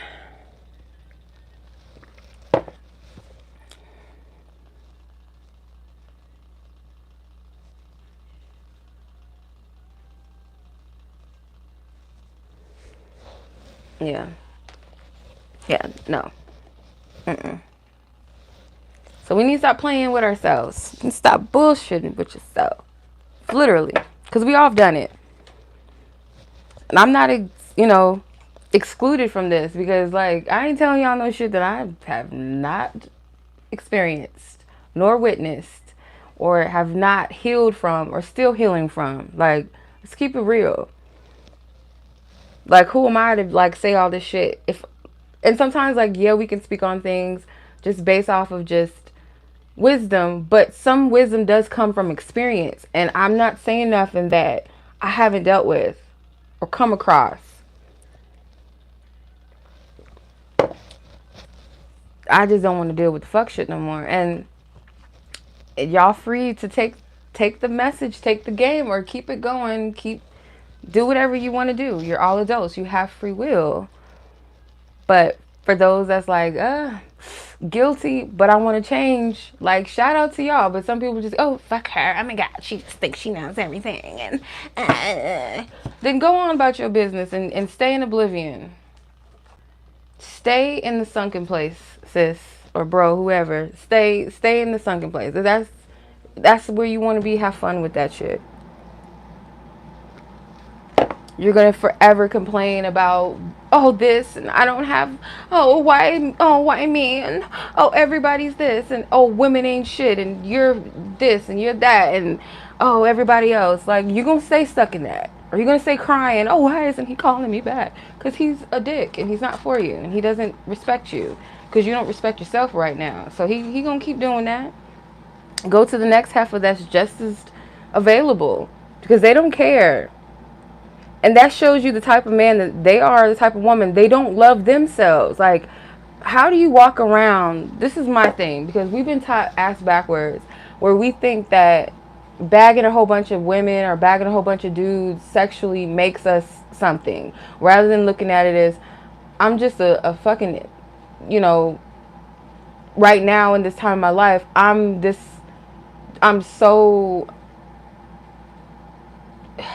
I just lack discipline. I'm so sexually driven that I have to exchange my spirit and my fluids and my energies with multiple people just to get a rise or get a high or get off in that moment, even knowing that I don't care about this person, and I'm gonna celebrate it and call it hot girl summer and call it bad bitch this, and like, no, you're sick. You lack self-worth. You don't love yourself enough. Not everybody should have access to your body. Some of these people that have access to your body, yeah, they may have money, they might look good, they might have status, they could have a blue check on social media. That don't make that person worthy of your body. Or, oh, she's bad bitch, she gotta, like, so what? Her spirit is not there, or it's trash, or she doesn't love herself enough. So what does that say about you? Like, the type of women or the men, everybody, like, I observe everything. Like, I had this one friend that was so status driven about dudes. Like, she would sleep with somebody just because of the amount of followers they have on social media. Like, dumb shit. Oh, he promotes the club and like dumb, like, but his energy's trash though. You do realize that, right, sis? You do realize that? No. Just the fact that he had clout. And my dumb ass was like that too when I was younger. Like, oh, he looks like this and he looks like that. Oh, he skateboards and like, stupid. That's little girl shit. It's stupid.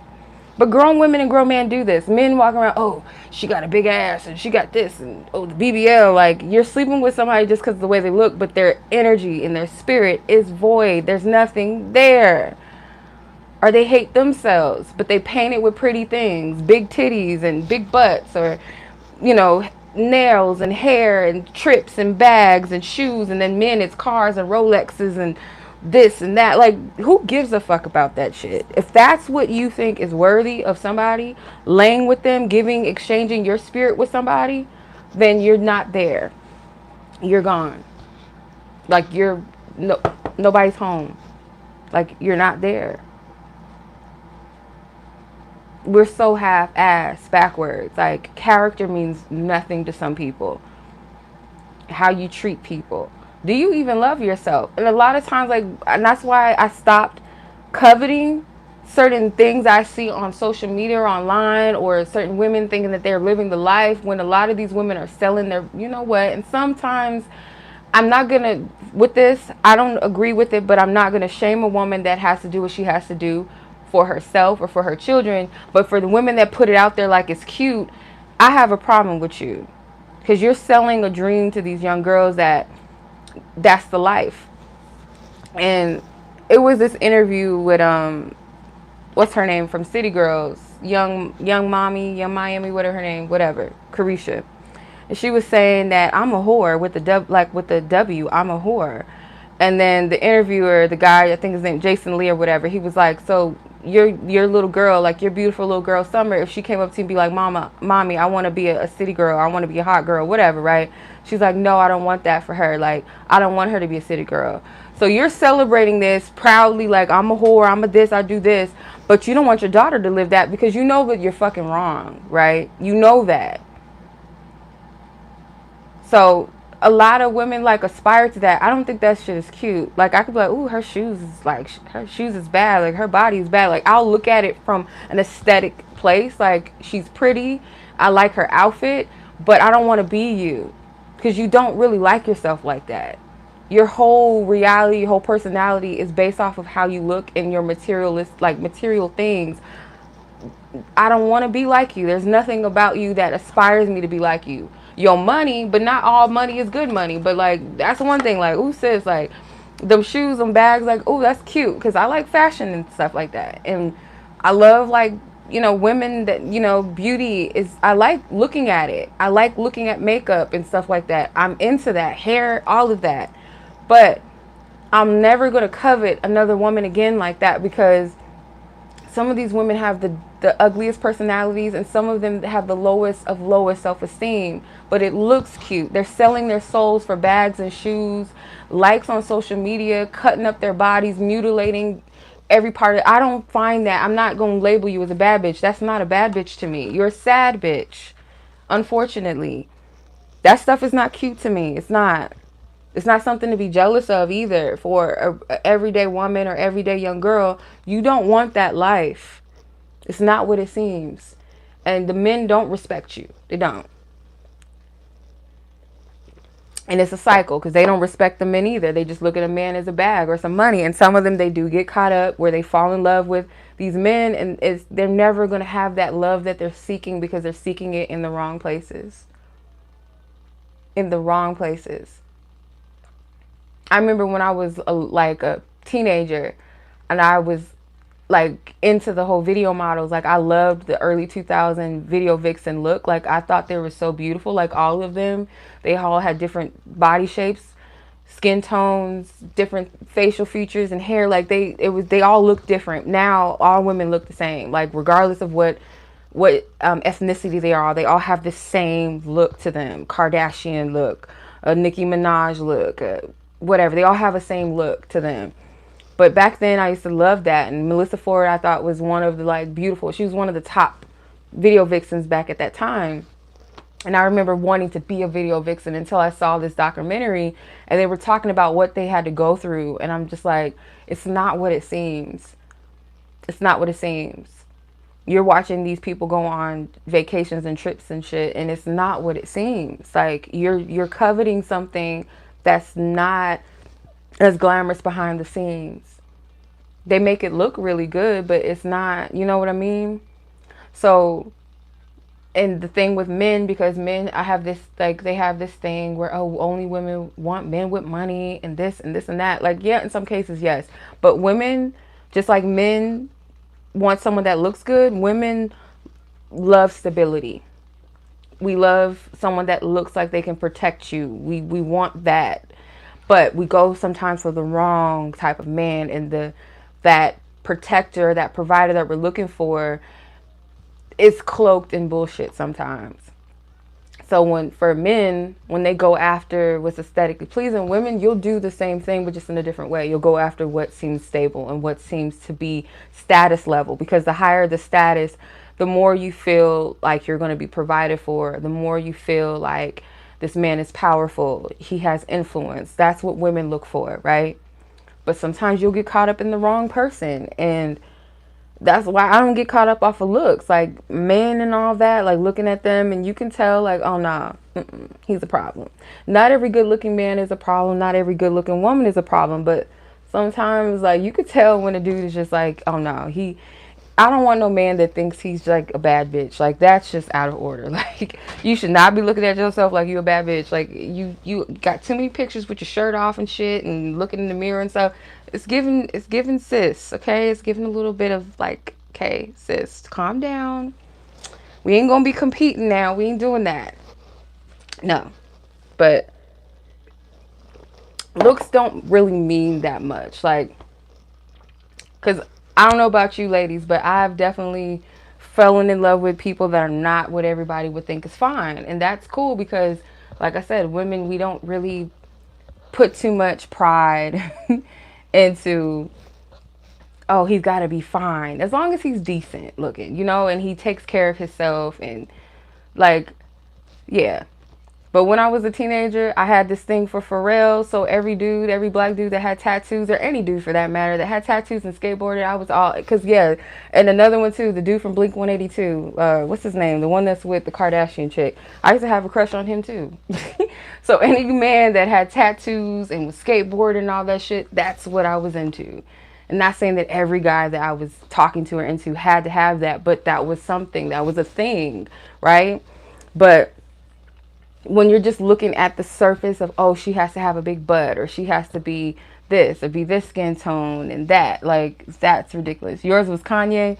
Oh my God, my best friend in high school was in love with Kanye West. When he first came out, she was in love with him.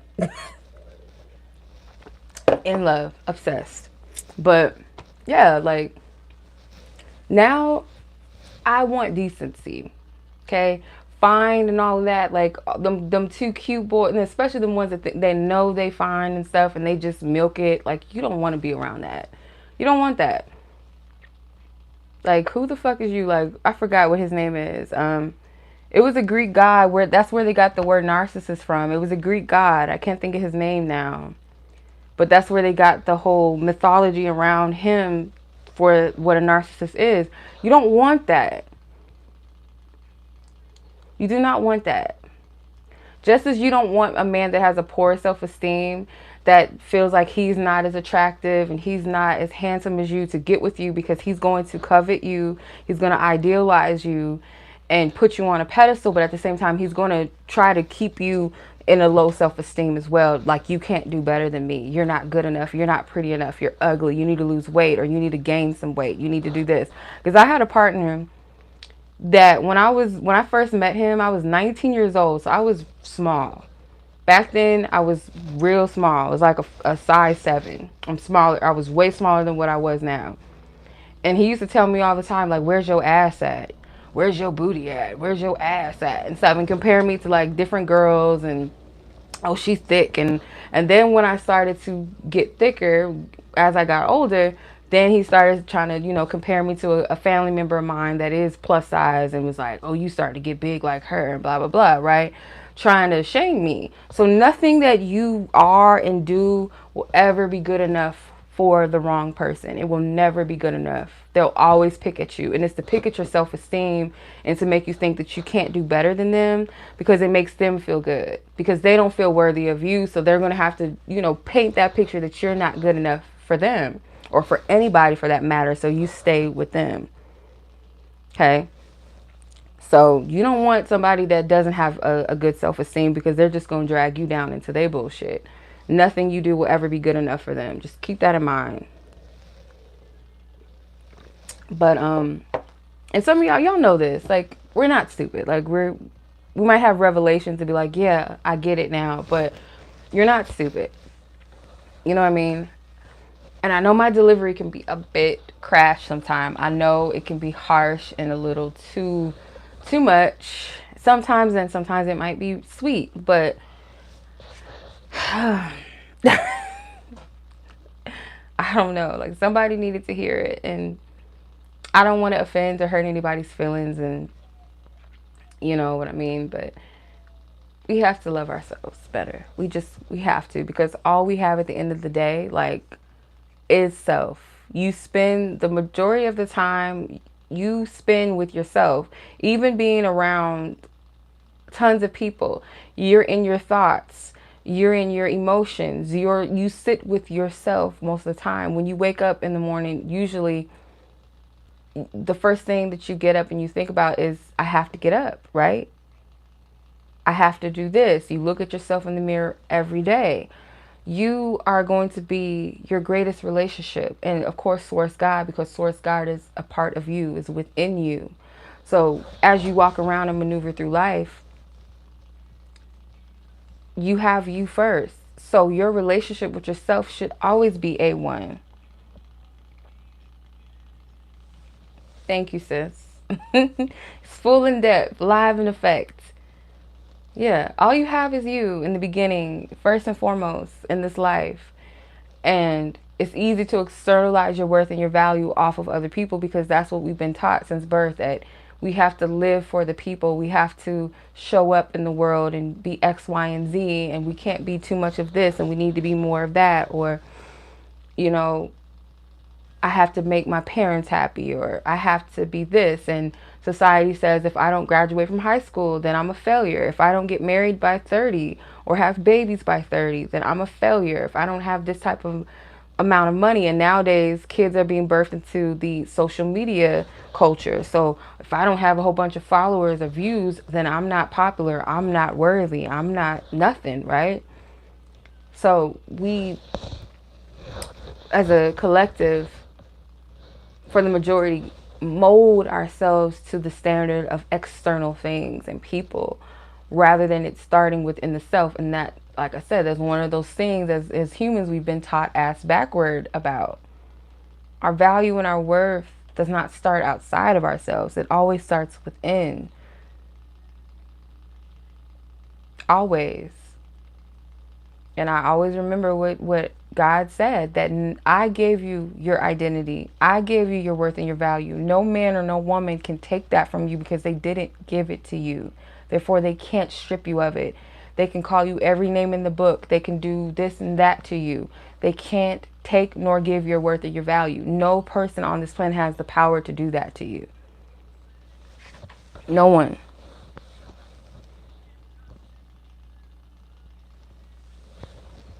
No one has the power to do that. Unless you let them believe that they do and you believe in your own mind that they can, then, you know, you're going to feel like that. But realistically, no one can place a value on you and take it from you. Because even the people that have so-called everything, they still don't feel enough sometimes. So that lets you know that titles and statuses, and you could be the most richest man on the planet and still have a low self-esteem, or still not feel worthy, or not have a good relationship with your loved ones, or have nothing and still feel lonely. So that does not make you. The most beautiful woman in the world could still get cheated on, or still be discarded by men, or not be appreciated, feel lonely, still feel like she lacks something, because those things don't matter in hindsight. They really don't. Those things they don't mean nothing. It doesn't. That's why we shouldn't idolize other human beings. Like the whole ideal of a celebrity and all of that, I just wish that would just fucking die and go away already. Like putting other human beings on a pedestal because they're talented or whatever. Who gives a fuck? They're still a human being. Like,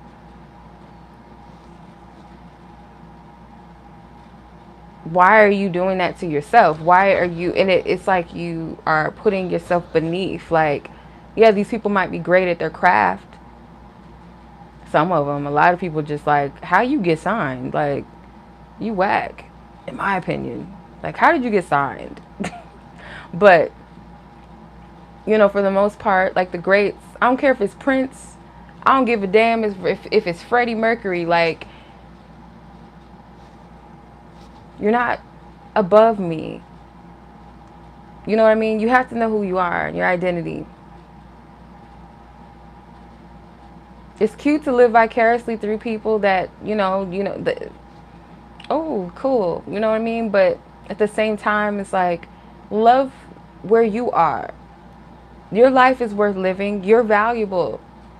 You have something to bring to this life. We all do. It's up to us whether we're going to move and shake and walk in that, or are we going to hold ourselves back, or let our traumas win, or let our fears win, or let abuse it. You know what I mean? Like, that's up to you. And we're the only ones holding ourselves back because we're allowing other things to hold us back. Period.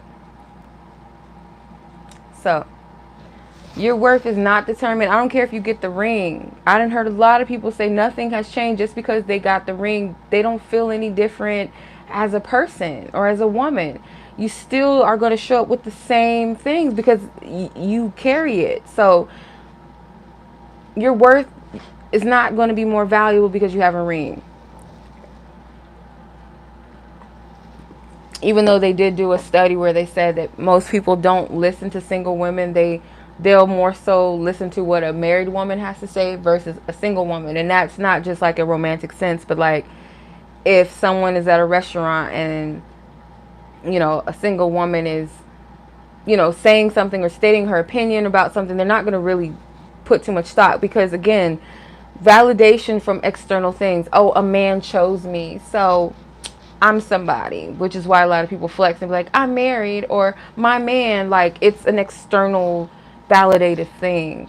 Oh yeah, yeah, I graduated from, it's like that's a part of our personality. Like we have to do that. And that's why I used to cringe, and I'd be like, Chenoa, you're not a tarot reader per se. Like, you can read tarot, but don't put that label on you. Like, you're more than that. So I used to have to stop myself, because I was making spiritual, like my spiritual gifts and stuff, like a part of my personality, rather than like it's a part of just who I am, but it's not really my personality. Does that make sense?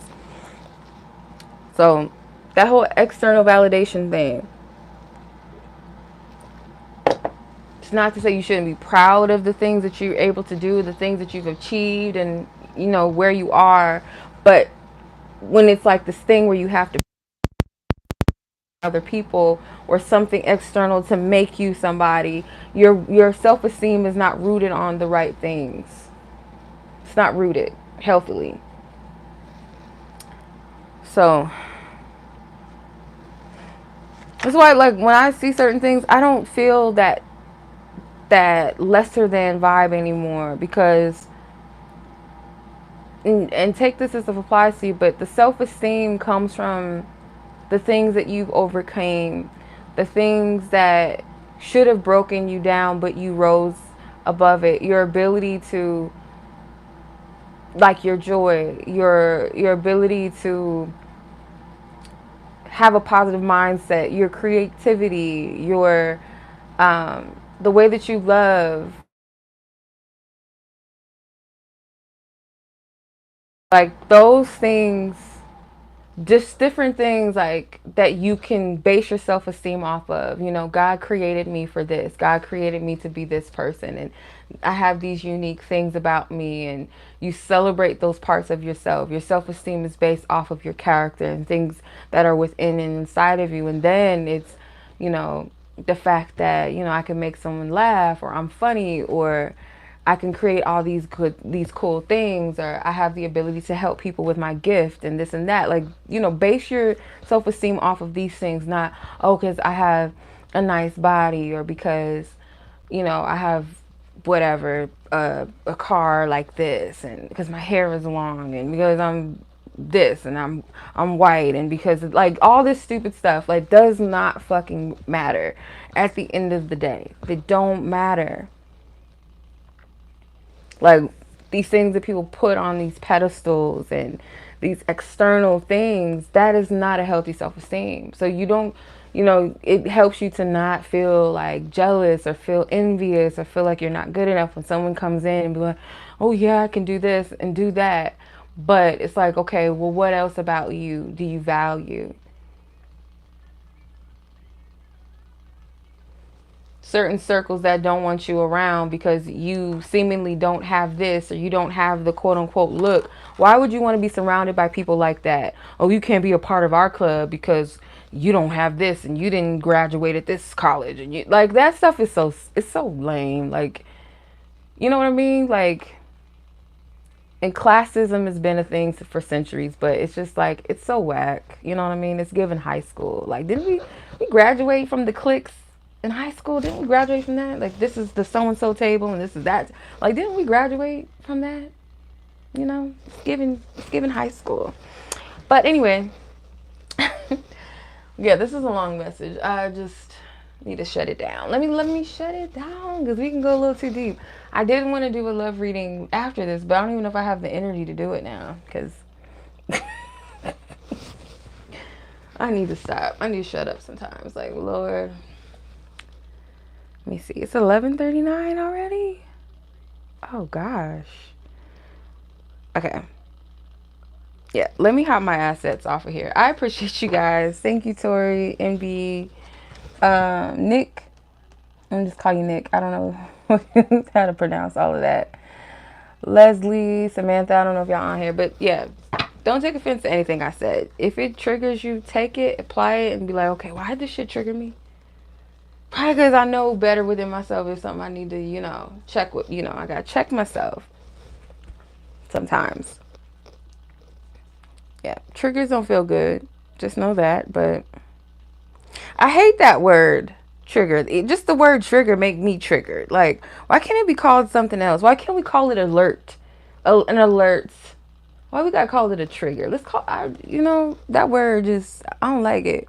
Because it gives negative notions. Neek? Okay, neek. Okay. Thank you, sis. Yeah, why can't we call it neek?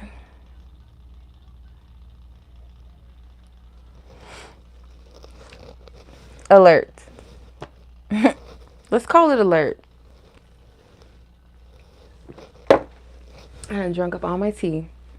Because we done sipped enough tea. I done sipped all the tea, okay? Aw, I love you too, Tori. Thank y'all for coming on. I'm about to hop off. And maybe later I'll do the how do I feel. But no promises. Not going to make no promises I probably can't keep. But I planned on it. And I just didn't think I was going to be on here this long with this particular message. Yes, the truth will always provide clarity. It might hurt a little bit. But hey, I'm not here to make people feel good in a sense of keeping them in oblivion and in the sunken place. I can't do that. Hey, Chris. I can't do that. Because I wouldn't want anybody, not just a messenger, a reader, or a seer, or whatever, I wouldn't want anybody to lie to me and tell me that this is what's going on when it's not. Like, bitch, tell me, is he lying to me? Is he playing me? Like, tell me the truth. Like, I don't want to be stuck in oblivion. Like, even if it hurts, tell me the truth. Even about myself. Like, it might sting a little bit to hear the truth about certain things that I need to fix and correct about myself, but please, by all means, tell me. I do not want to be coddled. Like, please tell me the truth so I can, like, get myself together. Please. So, yeah, that's why I say it as it is, because I know that it's if I don't say what I'm getting or when I'm being guided to share, then that's bad on me, because somebody needs to hear it. Even if the majority doesn't want to hear it, that's fine, but at least someone might need it. And so I have to speak up. And then there's I would want somebody to be real with me side of it too. Like, I don't want to be lied to. Please tell me the truth. Yes, it's going to hurt, probably, but I need to know the truth. I need to be set free. I don't want to, like, be lied to feel good just because it feels good. Like, no. And sometimes the lie, I can't rest in a lie. Like, even when I try to lie to myself about things, I'm not at peace with that. I can't sit in that. So I would rather deal with the sting of the truth about something that, if it's not for me, it's not for me. So I could free myself and be available to what is. Or if I'm doing something that's out of order, I can correct myself. You know what I mean? So it's not about being being better than somebody. It's about being better for yourself. And I always take pride in that. Like, I'm not performing for people anymore like I used to with family, like trying to be the nice person and do everything correctly, because nothing you do is going to please everybody, and nothing you try to do. So you might as well give yourself the grace to be a human, and sometimes that requires you fucking up sometimes, but it also requires you to take accountability so that you're not constantly fucking up in life.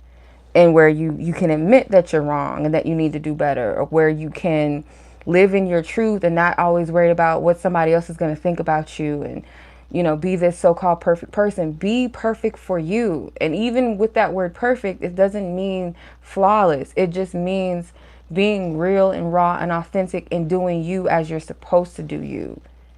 Under your regard, under your divine source God's divine source God's regards. Not what everybody think you should be. And that keeps you away. When you're not authentic with yourself, it keeps authentic people away from you. You're never going to link up with the authentic people, or the people that resonate with the authentic you, the people that will love the authentic you, because you're so busy trying to cloak it, or feel like it's not good enough, or you got to pretend, you got to fit in where you get in where you fit in, even though you don't really fit in. Rather than saying, I'm just be me and I'm gonna do me, and the right people will come along, the right person will come along. I don't have to pretend to be this woman or this man that I'm not for these people, or for this lover that's not for me.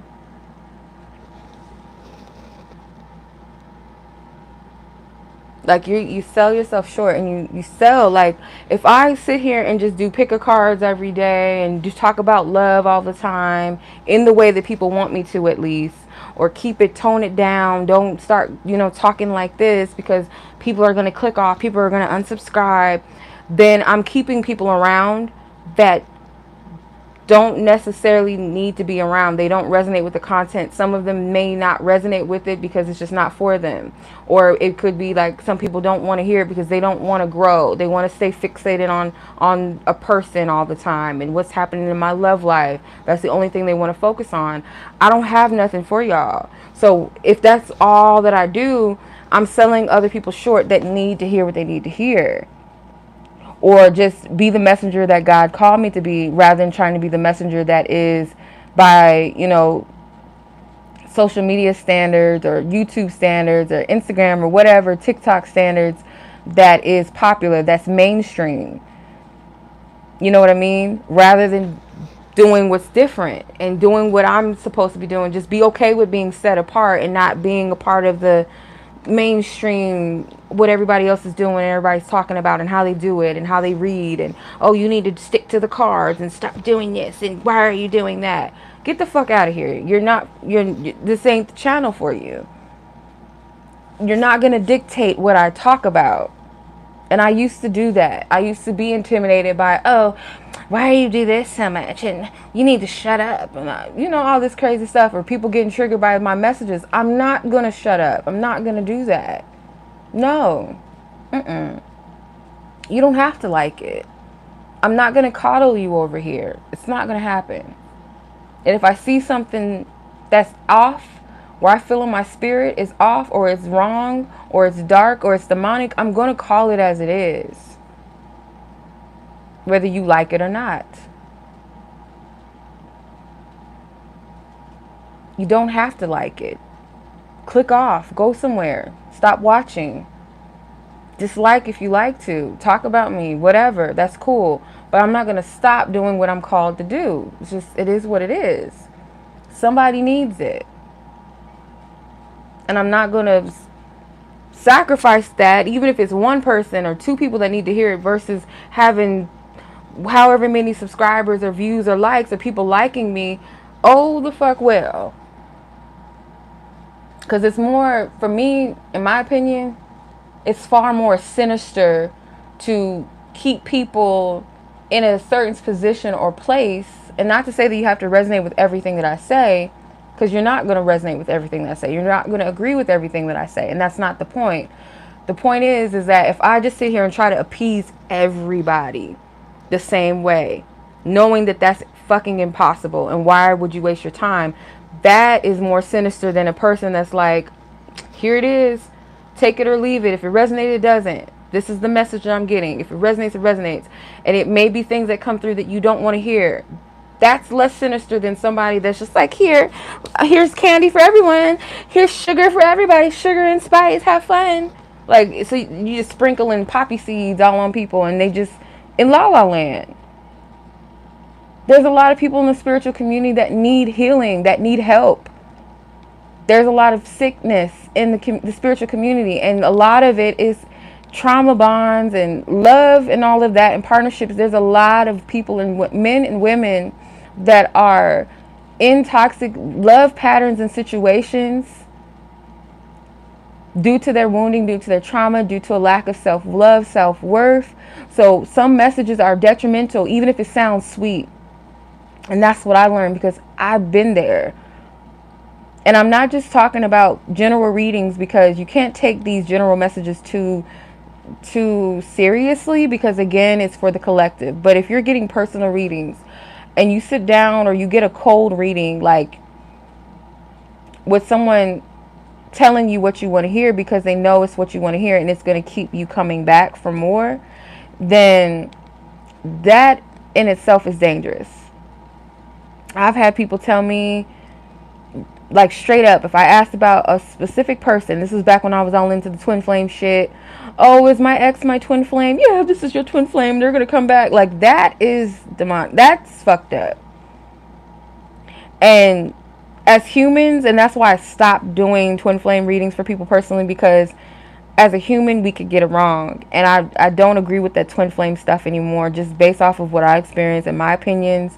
I don't resonate with it, and I feel that if I misled anybody back then, it is my deepest and sincere apology to you if I ever was playing into that, because I was caught up in that world too.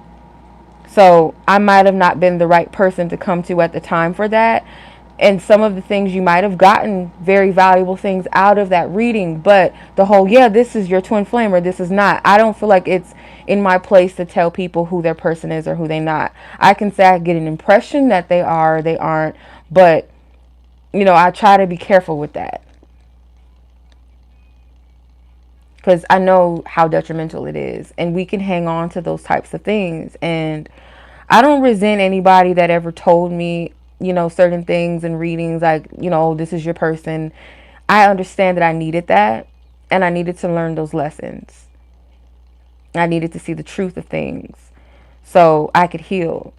And they were also in the same boat as me. They were all into the whole twin flame stuff. So I get it.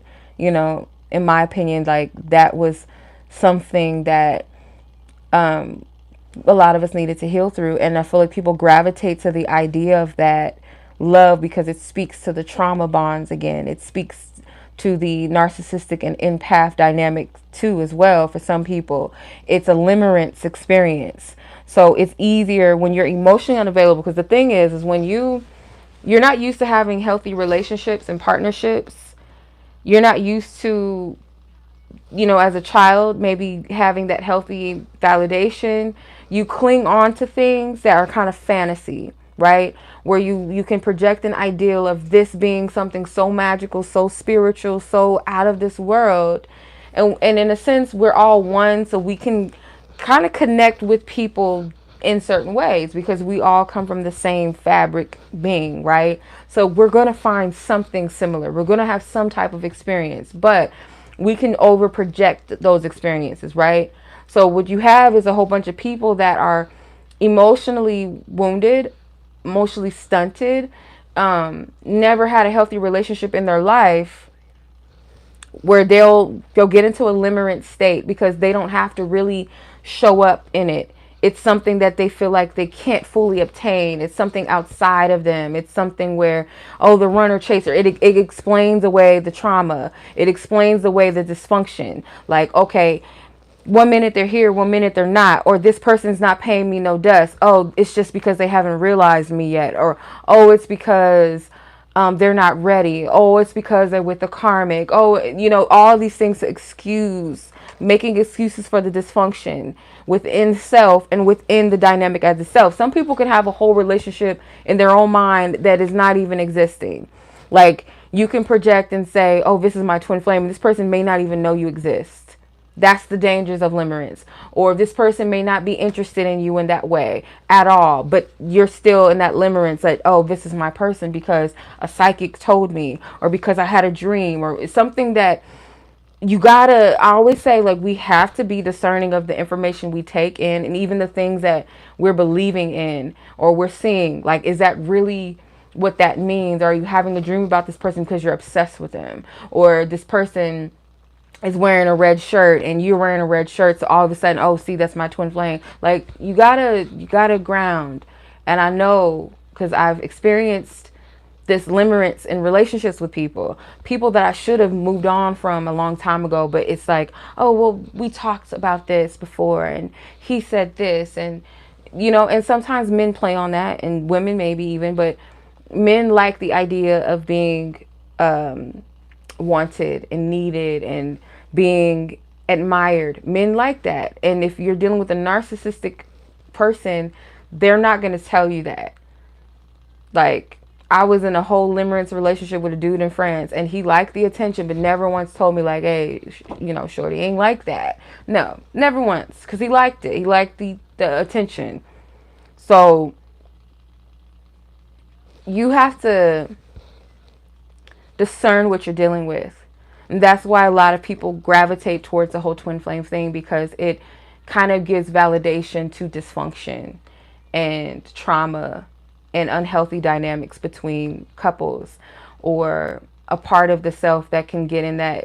I think it's called Euromania, where you believe that somebody that doesn't, usually this can apply to celebrities, where a person can fixate on a celebrity, or a person that has a big platform, or someone, let's say, like a social media, let's say, because I think my sister and my daughter watch him, 𝗟𝗏 Kitchen, and I think he has a lot of people that are like obsessed with him and stuff, and it's made him uncomfortable to where he's gotten off social media before. But like, people will take people like that, like a social media personality, or someone on TV, or a singer, and have a whole relationship in their mind, and they think that there's something going on, or they're speaking to them, and it's a real thing. It's a form of, I looked this shit up, it's a form of a delusional disorder.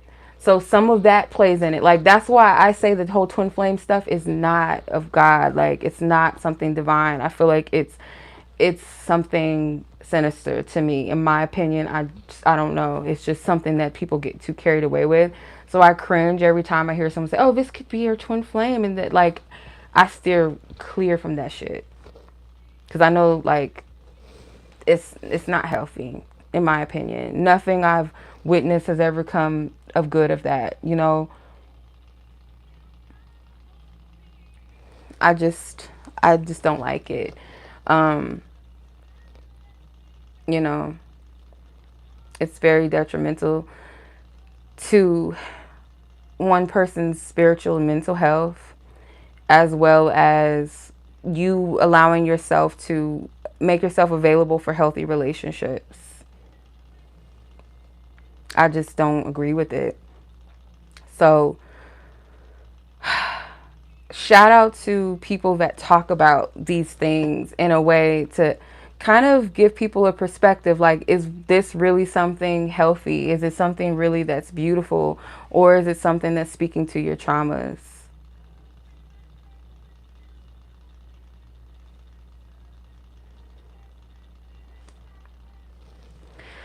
Just, yeah. So, yeah. When we talk about love over here, I want you guys to believe in love again, or believe more so in a love that's healthy and that is divine. Not so much like, I don't want y'all to put up with stuff that you shouldn't have to put up with. And it's not to say that, you're going to just have this rainbows and sunshine relationship every day, where you guys won't have moments where you clash, but there's a respect there. There's a dedication on both ends. It's mutual. It's never going to be where you're constantly the one trying to make it happen, and where you have to be someone else other than yourself to be loved. Like, you don't have to earn a person's love. A person's already going to love you as you are. That's an easy concept when you hear it. It's so easy to conceptualize it, but to actually actualize it and move and walk in that is not easy. Because it takes you breaking off that trauma, or off those lies that I have to perform for love. I have to be beautiful. I got to get my ass right. I got to get my booty right in the gym. I got to get everything tucked and tight, or I got to get my money right so these girls can, want me. I got to get my car. I got to get this and make sure my hair is cut clean, blah, blah. Like, yeah, you want to be attractive by any means. You want to look good and you want to feel good for yourself, first and foremost.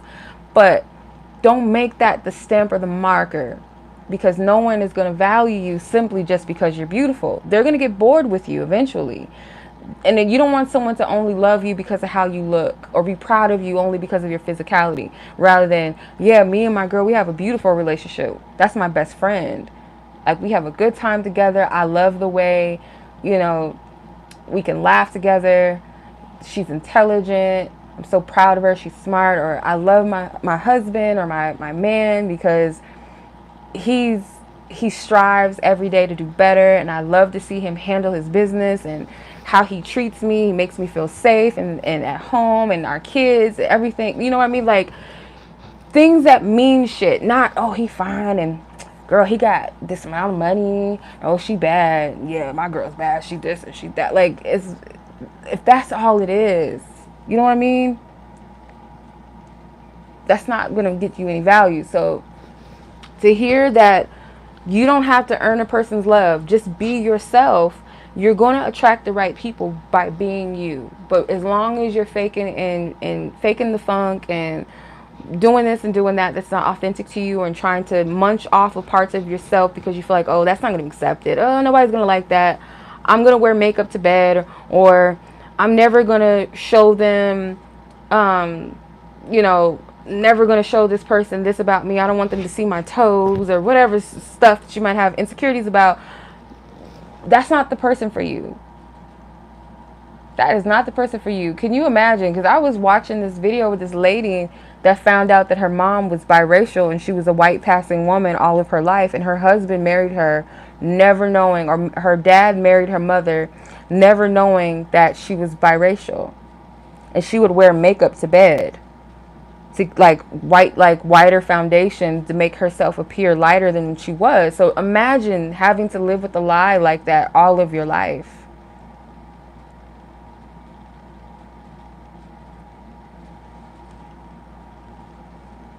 That's crazy, right? That's crazy. It's insane. So that relationship, it was built off of a lie to an extent, because you're not being your authentic self. And if you feel like you have to compromise a part of yourself or hide a part of yourself, your relationship's not built off of truth. You're not even giving that person the opportunity to really get to know the real you, right? It's scary. I know it's scary to be vulnerable. It's scary to be your whole and full self when you may have been taught or told or experienced that you were not ever enough, or you needed to do more of this, or you need to take parts of yourself, you know, you need to tone it down, you know, you're too much.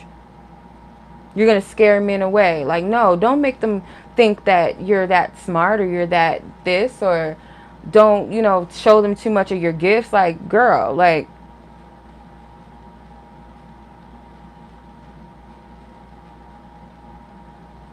oh, maybe it's your weight. Like, I've heard this shit. Maybe it's your weight. Maybe that's why.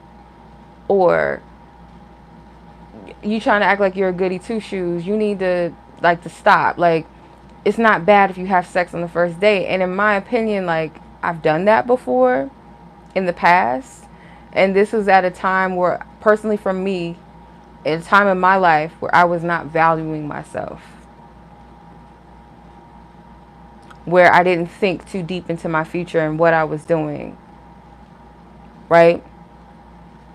Fast forward, my whole stance of not giving up my body away to just anybody anymore comes from a place of protecting my energy, my spirit, my body, self-respect for myself, where I just can't lay down with just whoever, even if I like him, or I think I like him, or he's, you know, I feel like a connection. I can't do that to myself. So it's not coming from a goody two shoes perspective, or to earn cookies from another man, because I could care less what another man thinks of what I do with my body. You're going to respect it or not. You're definitely not getting none if you don't respect me, obviously, right? But it's for me, right? So people telling you need to compromise parts of yourself, it's not good advice. And I didn't take it because I knew it was bullshit, and I know it's coming from a place of, you know, projection. Oh, you're being goody two shoes, and like, that's your opinion. Like, you could do what you want with your body, but me, what I do with my body is my business. And yeah, and I don't think giving up the you know, the kitty cat is something that's going to keep a man. It never works out that way, because they can get it anywhere. So me giving it up quicker or faster or on the first date is not going to guarantee me a relationship, not a healthy one. So I'll pass on that advice. You know what I'm saying? Like, I'll pass. But thanks, sis.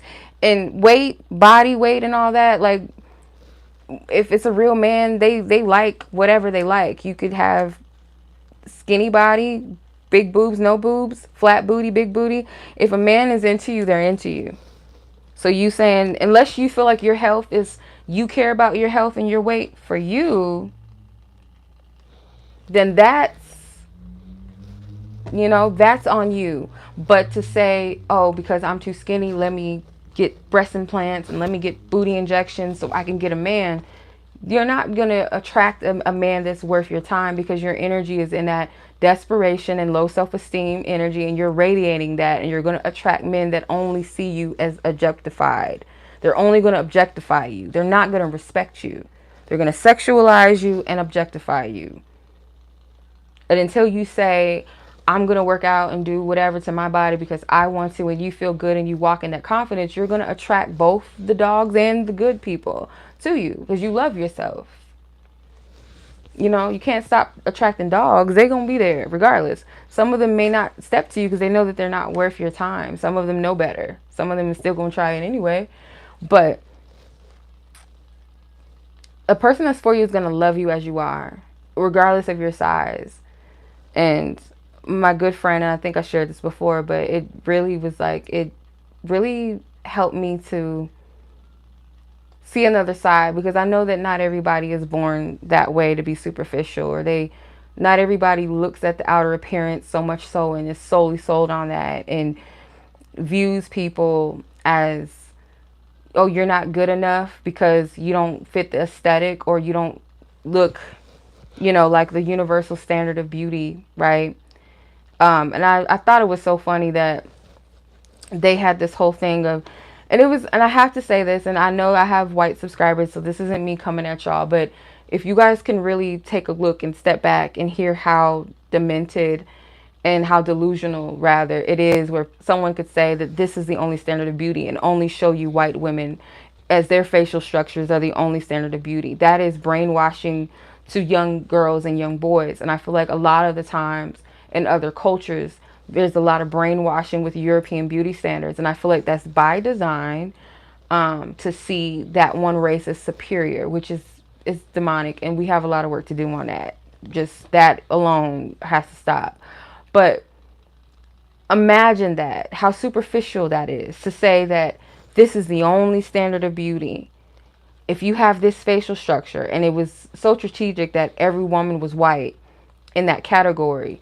So you're seeing that and you're hearing that. So you go around thinking that you have to have that type of look in order to be loved. And that's what society, this is another half-ass, a backwards thing that we've been taught as humans, is that beauty is everything.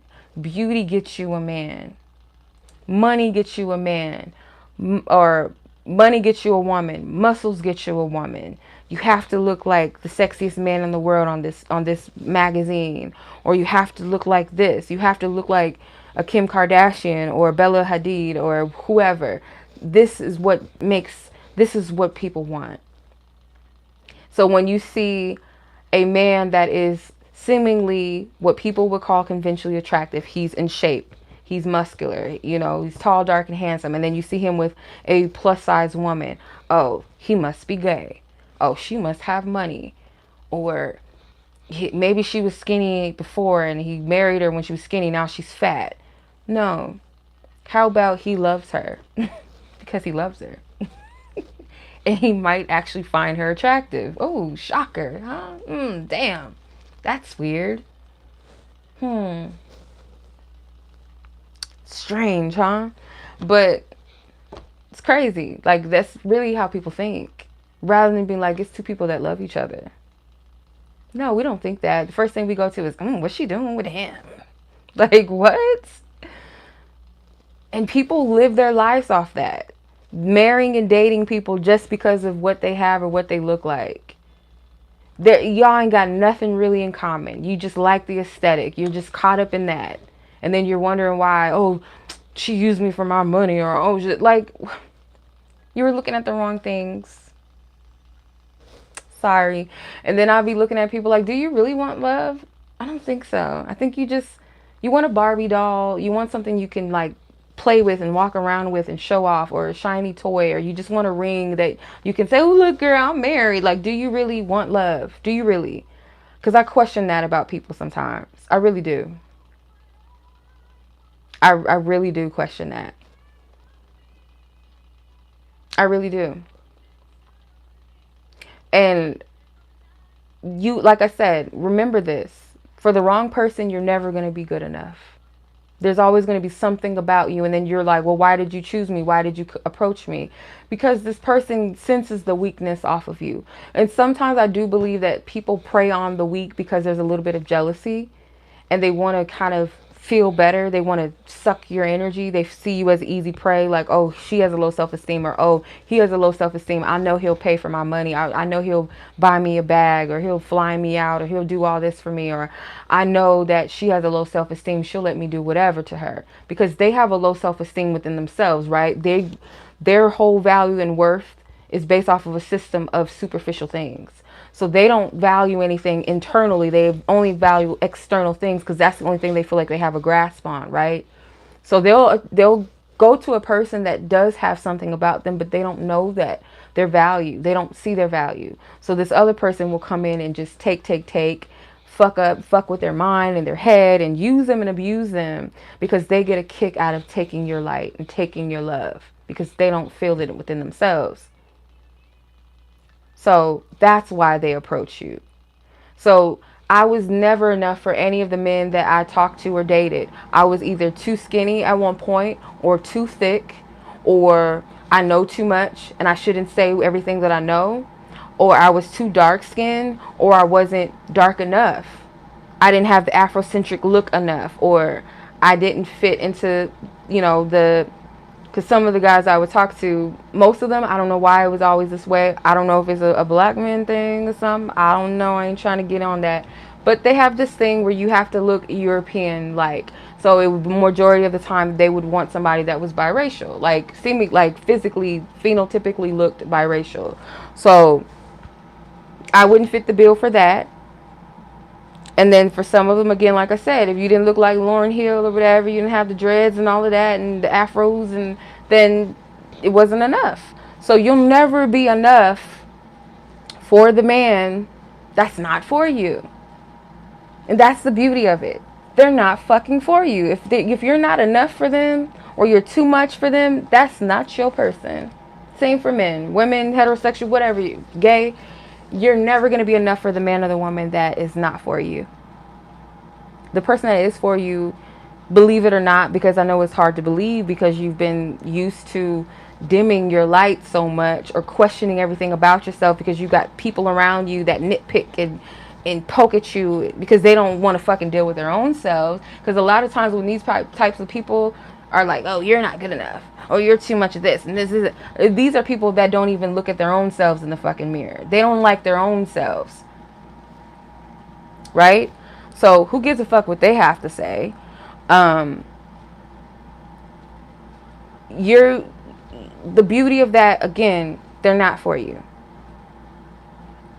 Because the person that is for you, they are not going to make you feel lesser than. They're not going to tear you down. Because people that you love, what do, right? You can answer this question for yourself. When you love a person, or you just people in general, a family member, your child, your friends, your whatever, right? You don't ever stop to think, I'm going to say something fucked up to them to make them feel bad.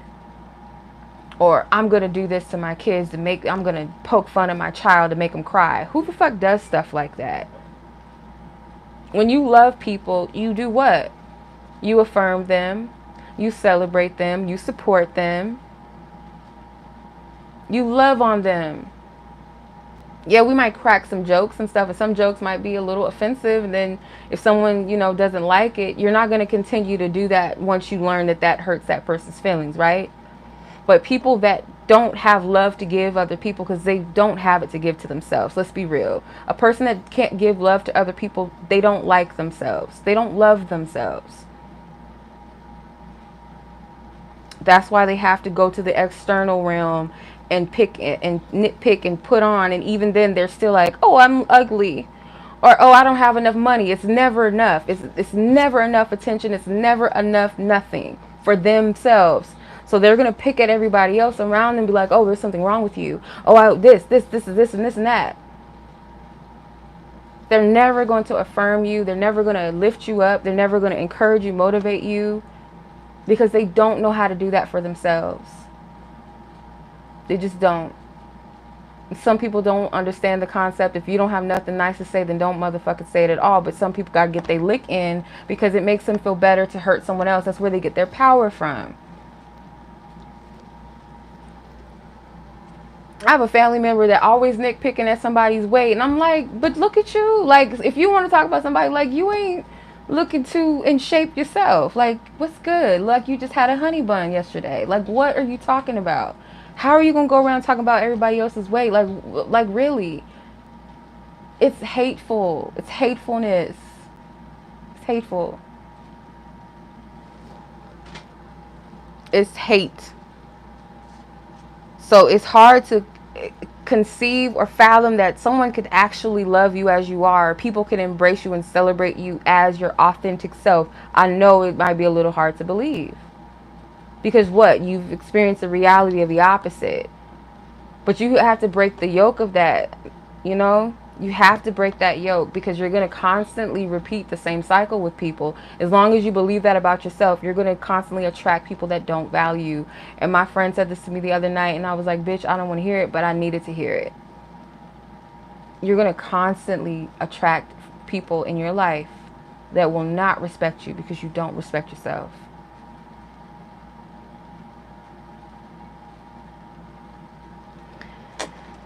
And even if they try you, they gonna know where to go.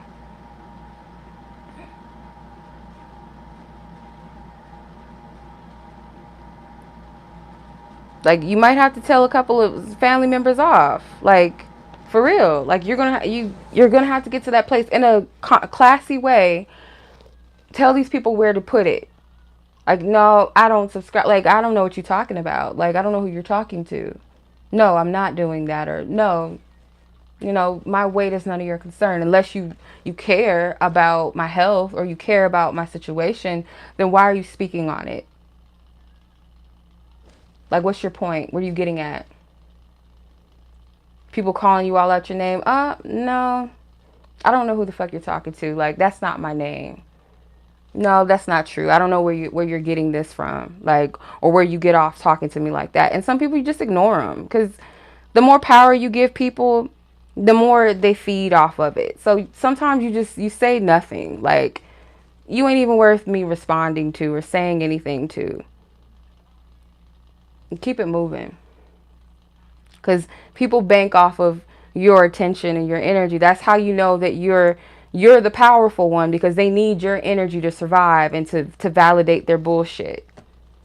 They need you to validate them no matter how much. And it's like they're like little kids on the playground. They're like bullies on the playground that have to nitpick at you, that have to talk down on you, have to cuss you out and push you and pull your hair, throw sand on you, because it makes them feel powerful, to make you feel less than. Why do you need somebody that you think is lesser than you to feel bad about themselves? Why do you pick on someone that you think is shit? I think it's the opposite. You get off to making the person that you feel like is better than you, your own opinion, not that person's opinion, but your opinion, you think that that person is better than you or more powerful than you, or they have something that you covet or that you're jealous of, that you want to make them feel like they're not anything. Why do you need to do that? So you can feel better. That's sad. That's sad. It's fucking sad. You'd be surprised how you can provoke adults into acting like children. You'd be surprised. They bank off of your emotions. If you don't act in emotions, they have nothing to feed off of. They need your emotion to survive. Like, they need it. There was this woman that I was watching. She broke it down so classily. So classy. But she said that a narcissist, they have to act out an emotion, right? They have a fragile ego. So like kids that don't get their way, they have temper tantrums. So they act belligerent. They act out, right? It's like a cry for attention. So if they can get you to get in that realm with them and play dirty with them and get all emotional and argue and backbite with them, then they like it. They're feeding off of it. You're feeding into the narrative. But if you have emotional intelligence, you won't even play into the game. Like, you won't feed into it. You won't. They have to nitpick at you to get you to feed them. Like, they feed off of you. That's why I be telling people, like, when certain, like, a family member be saying the stuff that she does to them, ignore her ass. Don't say nothing to her, because she likes to argue. Soon as you get in the battle ring with her, she smiles. I caught her before. She smiles when people argue with her. She's feeding. That's why I be telling y'all, like, spirits and demons and stuff like that, they're real. Anybody can be receptive to be either influenced by one, if not full on possessed by a spirit. You can be influenced by a spirit based off of where your energy vibration level is. So when she talks about people, she knows how to get under their skin by saying certain things about them that she knows hurts their feelings. And as soon as they react, she smiles and she's arguing with them. Can't play their game. You cannot. They feed off of that shit. They love that. As miserable as they are, that is their entertainment. It's to get you riled off, to get you upset, to make your day feel like shit. They thrive off of that. But sooner the better that you get that these people are miserable and they don't have no power, you won't play into it. It's like, why are you getting upset? Like, they have to stoop to the lowest level to fuck with you. You're not worth talking to. You're not worth me arguing with. You're not worth me crying in the corner. Oh, why did she say that to me? Why did she do that? Why is she acting like that? Instead of being like, she's a sad piece of shit. I'm sorry. Or that spirit on her has got her good. And another thing too, pray for these people. I know it might kind of sting a little. Pray for them. Because a lot of them too have trauma. And some of them, they're gone. There's nothing you can do for them. So pray for them spiritually too, because some of these people, some of the things that they're doing is very wicked, and there's consequences to that spiritually. So, you know, you're not just praying for them to do better, hopefully, but you're praying for people's souls and their spirits, because they play in a dangerous game. You know what I mean? I'm not saying to pity them, but you can at least, if not have empathy, have sympathy and be like, you know what? See it for what it is. Or you're not looking at the person, but you're looking at the spirit and being like, you know what? I see the spirit for what it is, and I don't like it, of course, but I feel for that person. Because this particular family member, she had a rough childhood. I couldn't imagine going through that as a little kid. I couldn't. And the abandonment and all of those deep traumas, like, I could only imagine. So for her, a lot of it is that little girl is still there and she hasn't got her lick back. So she's trying to get in on the wrong people, unfortunately. So, yeah.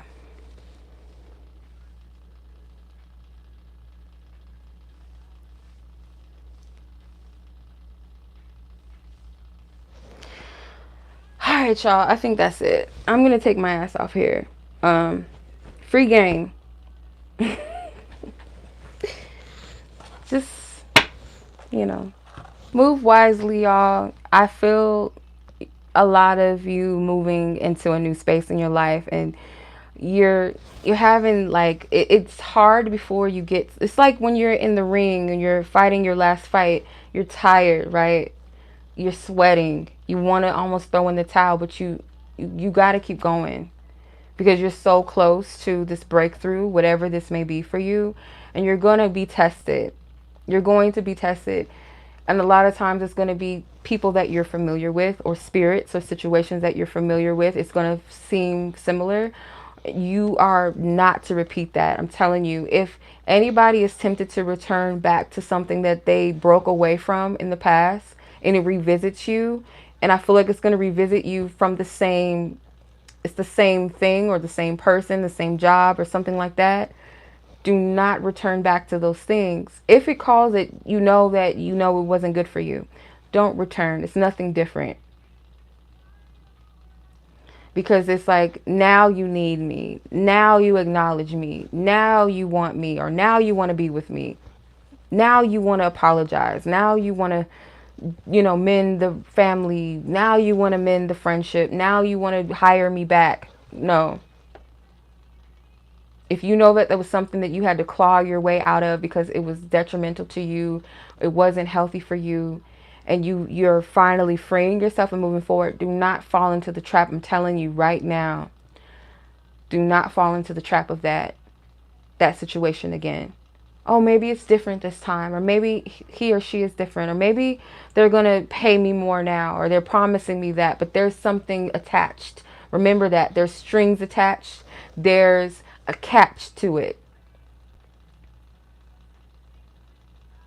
So in a sense, you're going through a spiritual test before that breakthrough happens. Because this is to pull you back into the realm of the same cycle, pull you back into a soul tie, pull you back into a karmic cycle. Don't fall for it. Don't fall for it. As tempting as it is, don't fall for it. Because a moth is always going to be drawn to the flame. As long as your light shines bright, you're going to attract darkness. They want something from you. Whether it's your energy, whether it's your time, whether it's your body, whether it's paying you or not paying you what you're worth or your value, whatever, if it's a job, because I kept getting that job thing heavy.